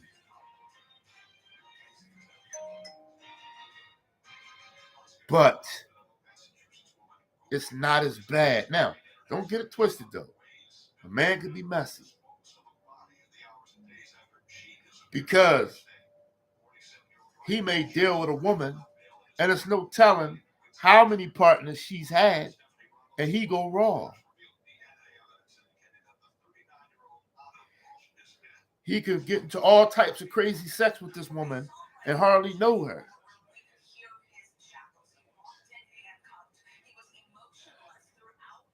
You got a lot of the down low brothers out here. That's messy.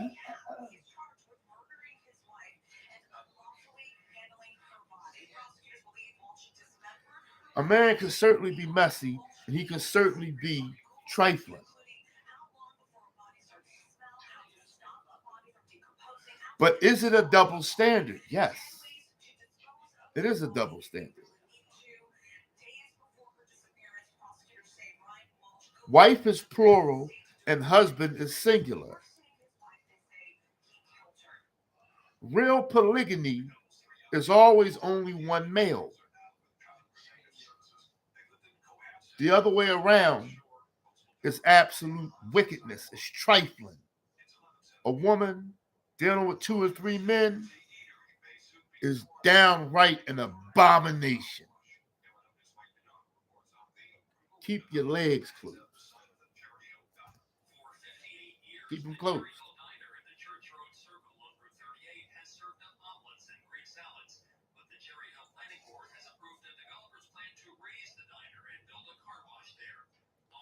So now,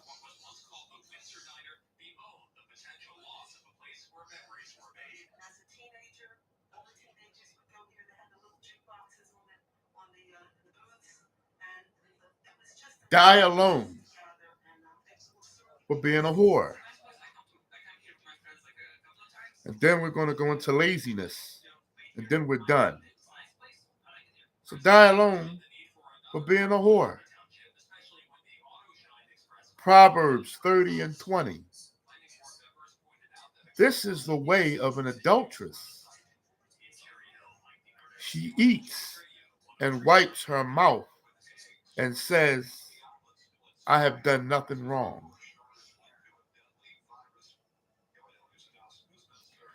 So I want to go to Genesis chapter 4. And it says, and Adam knew Eve, his wife, and she conceived and bare Cain, and said, I have gotten a man from the Lord.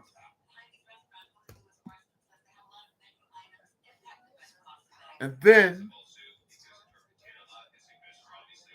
again she bare his brother Abel. And Abel was a keeper of the sheep, but Cain was a tiller of the ground. She told Adam, I have gotten a child from the Lord.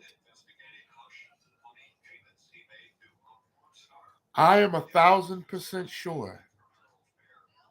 I am 150,000,000% sure that the Lord right there is not referring to Yahuwah.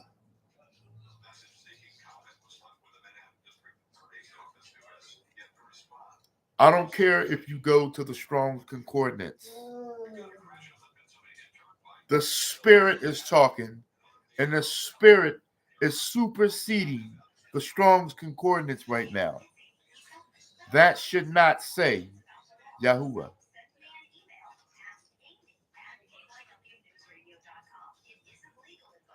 See, I'm not going into it right here, but in the book of Adam and Eve,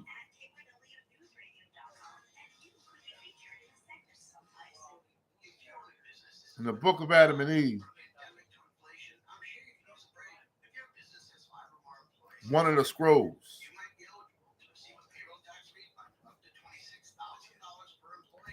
it explains that Satan, that serpent, promised Adam and Eve a lot of things. He gave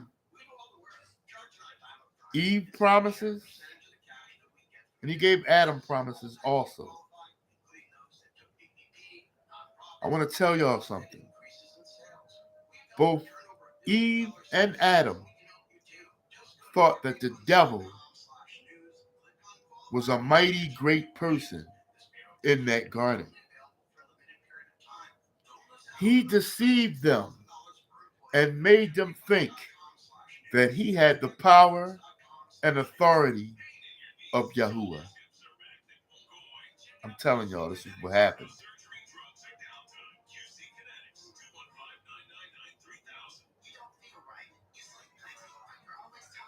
If y'all want me to prove that to y'all, I can prove that to y'all. I'm not going to do it this message. That's why they took a lot of things out of Genesis. The book of Adam and Eve, both the first book and the second book, is definitely Genesis. See, the relationship between Eve, Adam, and the devil was more intense, and it was deeper than many of you thought it was. Satan really sold them both some cap. Y'all have no idea. He delivered promises to Adam and Eve, and they thought that he was going to keep his promises.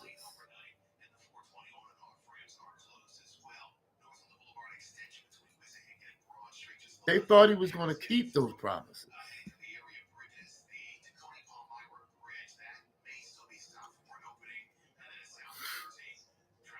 And Adam knew, yeah, it says, and Adam knew his wife.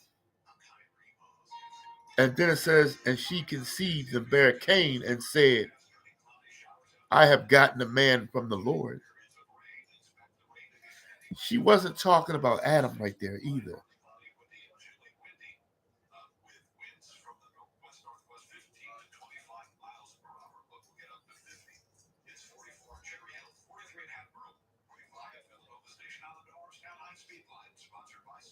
Sirach. This is the Apocrypha. Ecclesiasticus or Sirach. 23 verses 22, 23, and 26. This is Sirach, chapter 23, verses 22, 23, and 26. Thus shall it go also with a wife that leaveth her husband and bringeth in an heir by another. That heir means child. A woman leave her husband and bringeth in a child by another.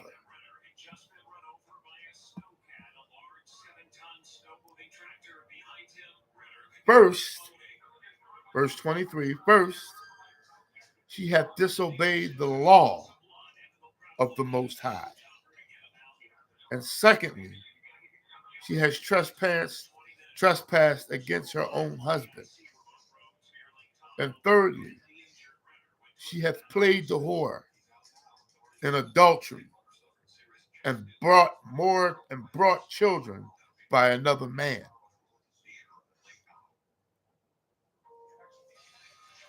She shall leave her memory to be cursed, and her reproach shall not be blotted out. Once you do something like that, you are not to be forgiven.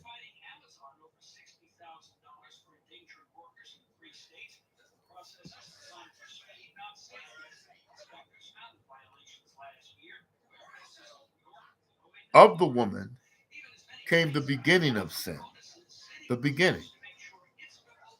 And through her we all die.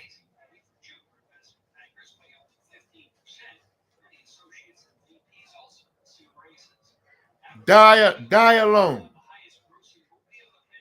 If you have been trained or gangbanged by a multitude of men, and the whole town gets to hear about it, everybody hears about it. Die alone. So, how were women looked at in the days of our ancestors if they had sex with multiple men at once? How were the women treated?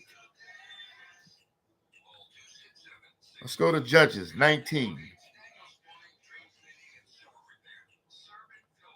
Judges chapter 19.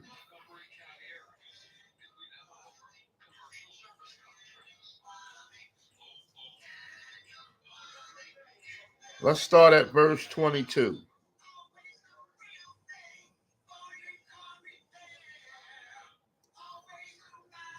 Now, as they were making their hearts merry, behold, the men of the city, certain sons of Belial. So there was just a man, and he was lodging. He had a couple concubines with him, and he had some servants with him. And I'm not going to get into detail, but he was lodging because it was a custom where if you were an Israelite and you were traveling, they saw you with your travel brigade or whatever the case, certain other Israelites will allow you to lodge at the house, get some sleep, they feed you, and you go about your business. See, back then, we could do that. You can't do that shit today. People getting killed in Airbnbs now. You got to be careful. I knew that shit was going to start happening. That comes to no surprise. So he had his concubines, and he was just lounging at a brother's house. Now, there's certain wicked ass niggas of Satan beset the house round about and beat at the door and spake to the master of the house, the old man, saying, bring forth the man that came into thine house, that we may know him. So the same situation like what happened during Sodom and Gomorrah. Here you got some homosexual niggas, right? They saw the guy go in the crib. They surrounded the house about, banged on the door, told the master, send that nigga out so we could know him. And the man, the master of the house, he went to them and said to them, no, brethren, no, I pray you, do not do so wickedly, seeing that this man is come into mine house. Do not this folly.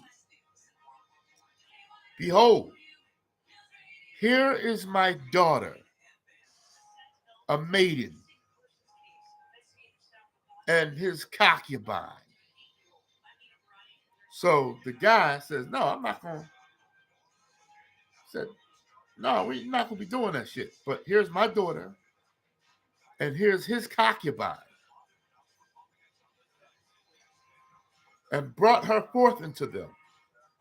Oh, and I'm sorry. His daughter was the guy's concubine. So it was one woman. And he gave his daughter to them.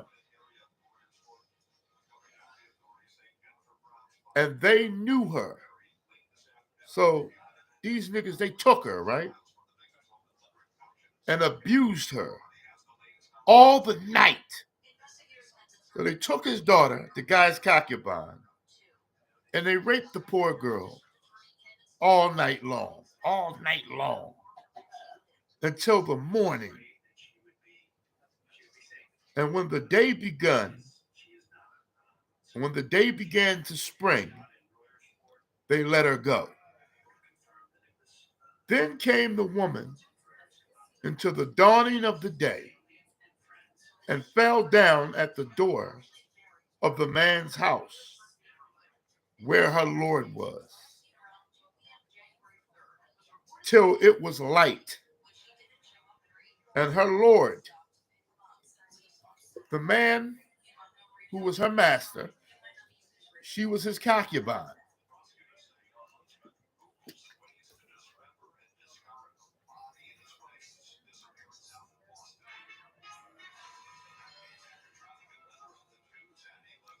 And the Lord rose up in the morning and opened the doors of the house and went out to go his way. And behold, the woman, his concubine, was fallen down at the door of the house, and her hands were upon the threshold.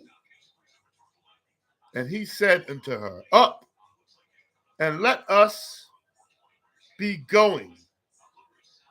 But none answered. Then the man took her up upon an ass, upon a donkey, and the man rose up and gat him into his place. And when he was come into the house, the man took the woman up, his concubine, the woman who had just been raped all night. He brought her into the house and he got a knife. He got a knife and he laid hold on his concubine and divided her together with her bones into 12 pieces and sent her into all the coasts of Israel. And it was so that all that saw it said, there was no such deed done nor seen from the day that the children of Israel came up out of the land of Egypt unto this day. Consider of it, take advice, and speak your minds. You all can speak your minds and say whatever you want to say about that situation. It's nothing but emotion. So she was gangbanged all night long. And this wasn't even her fault.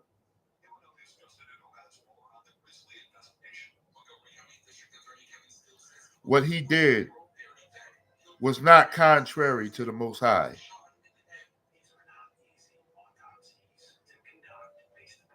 Now,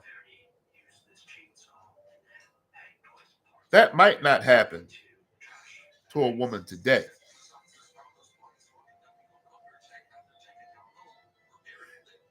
And according to mercy, according to Christ, a woman can be forgiven for getting trained. But the man that you fall in love with better not find out.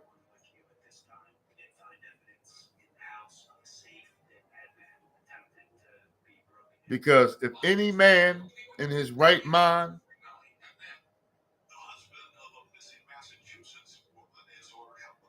she didn't even do it voluntarily. For you women that have done it voluntarily, in the hood, tell the guy that you fall in love with, if he has any self-respect, you're finished.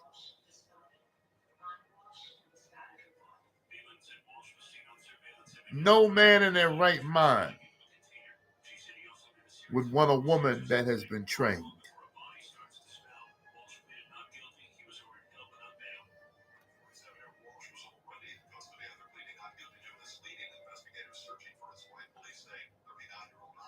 Let's finish this off. Die alone because of laziness. Die alone because you think that you can lay around, eat Twinkies,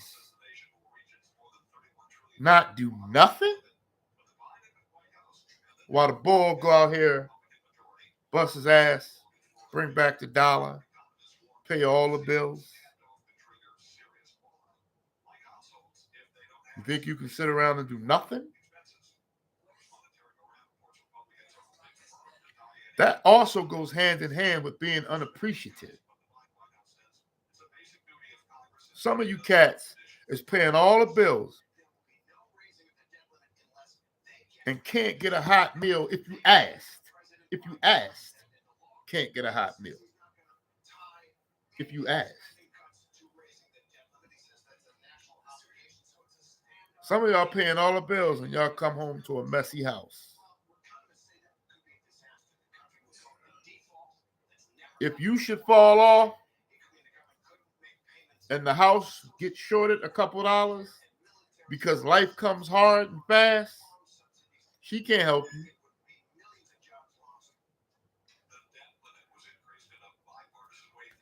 Where did women get the idea that you can't contribute anything.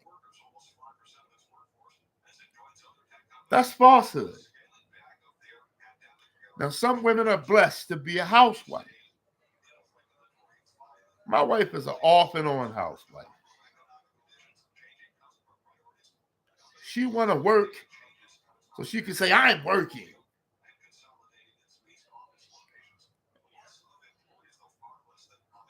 Sometimes she'll work and then that money be no damn good.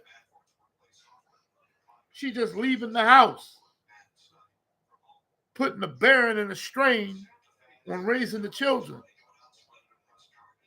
And the money she making ain't be doing no damn good.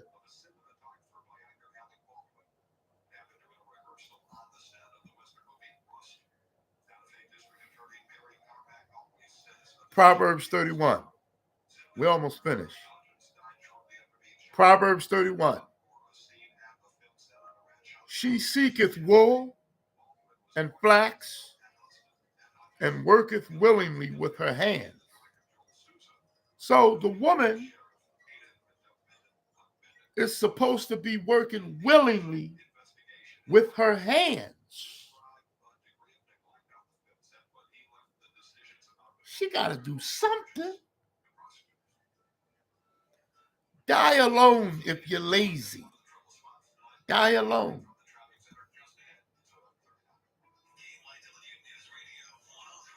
She is like the merchants, ships. She bringeth her food from afar. She riseth also while it is yet night, and giveth meat into her household, and a portion to her maidens. She considereth a field, and buyeth it, and buys it with the fruit of her hands. She planteth a vineyard. She girdeth up her loins with strength, and strengtheneth her arms. She perceiveth that her merchandise is good. Her candle goeth not out by night. Genesis 2, 15 and 18. Genesis chapter 2, verses 15 and 18. Yahuwah Elohim took the man and put him in the Garden of Eden to do work and to take care of it. Yahuwah said, it is not good for the man to be alone. I will make a helper, a helper, a helper, a helper, a helper suitable for him.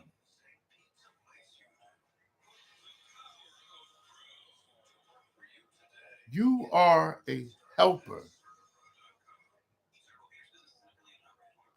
Even if you are a housewife, that means you don't have to work and pay bills.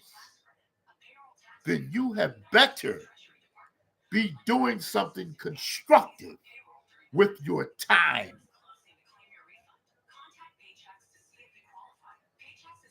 Don't just be bent over when I walk in the door all the time. Well, that's nice. But is the house clean?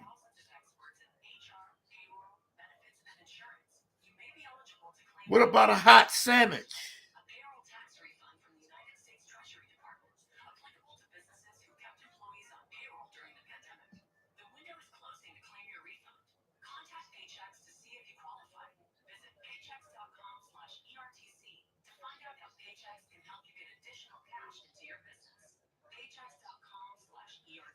I want to finish it with Isaiah 4:1, right? And I just want to speak about polygamy briefly. And I'm doing a lot of studying with polygamy. And I'm afraid that it will get out of control. Okay. Um, I'm not speaking about it for myself in general. Our women outnumber us like 7-1, almost 7-1. There are a lot of good sisters out here, not like any of the things that I just spoke about. Sisters that don't deserve to die alone. Now, I know that ultimately polygamy is only really for sovereignty. Y'all know that, right? See, one of the reasons why polygamy is not good right now is because we're not in sovereignty. The black man does not control the dollar here in America. You do understand that in a polygamous situation right now, a lot of polygamous situations, both women are working, and that's really not the way it's supposed to be. Now, it can still function if the people are mature and if it's not based on lust. Well, how is it not going to be real easy? Real easy. You have to be mature and understand the purpose for polygamy. It's not really based on sex. It's polygamy is supposed to be beneficial. The benefit of an additional person, which makes things easier around the house. And if she has a part-time job,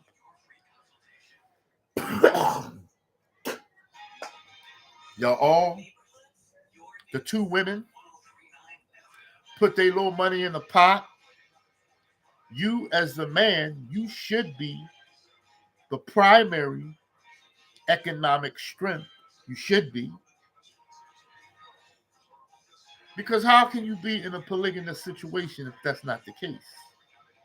The man has to be the primary economic strength. But moreover, you got to understand that it's very hard to stand. That's why I'm not promoting it. Because we black folk are very immature people. You do know that it's not polygamy when the women is kissing each other and sucking each other's tits. Now, I'm not going to front. I've been in situations like that before. I'm sure most men have, right? It was a desire. It's a desire for most men. But from a mature standpoint, from a truly mature standpoint, and I'm not promoting this, it's lesbianism. And that's when the situation becomes corrupted. That's not polygamy. That's hellfire. You understand that, right? Okay. You make love to one woman, then you make love to another.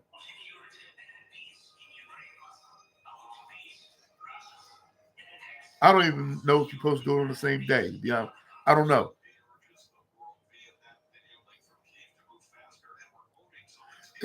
I'm studying it. It's not something primary. It's not something that's at the top of my head for me to study, but here and there. So I just want to read this. I want you all to know when polygamy will be done properly. Isaiah chapter 4, verse 1. In that day, what day? Kingdom come, the return of Christ. 7 women will take hold of one man.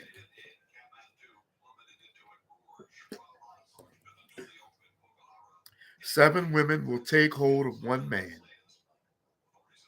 and say, we will eat our own food and provide our own clothes.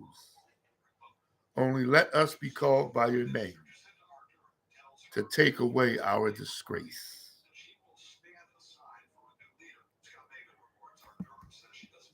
Not being a wife is a disgrace. When you reach a certain age, if you're a beautiful black woman, you need to search in yourself once you get 40 and 50 and you still haven't been married. You have to search within yourself.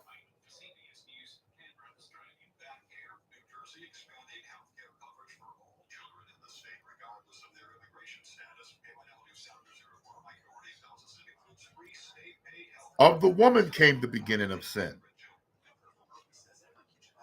and through her we all die.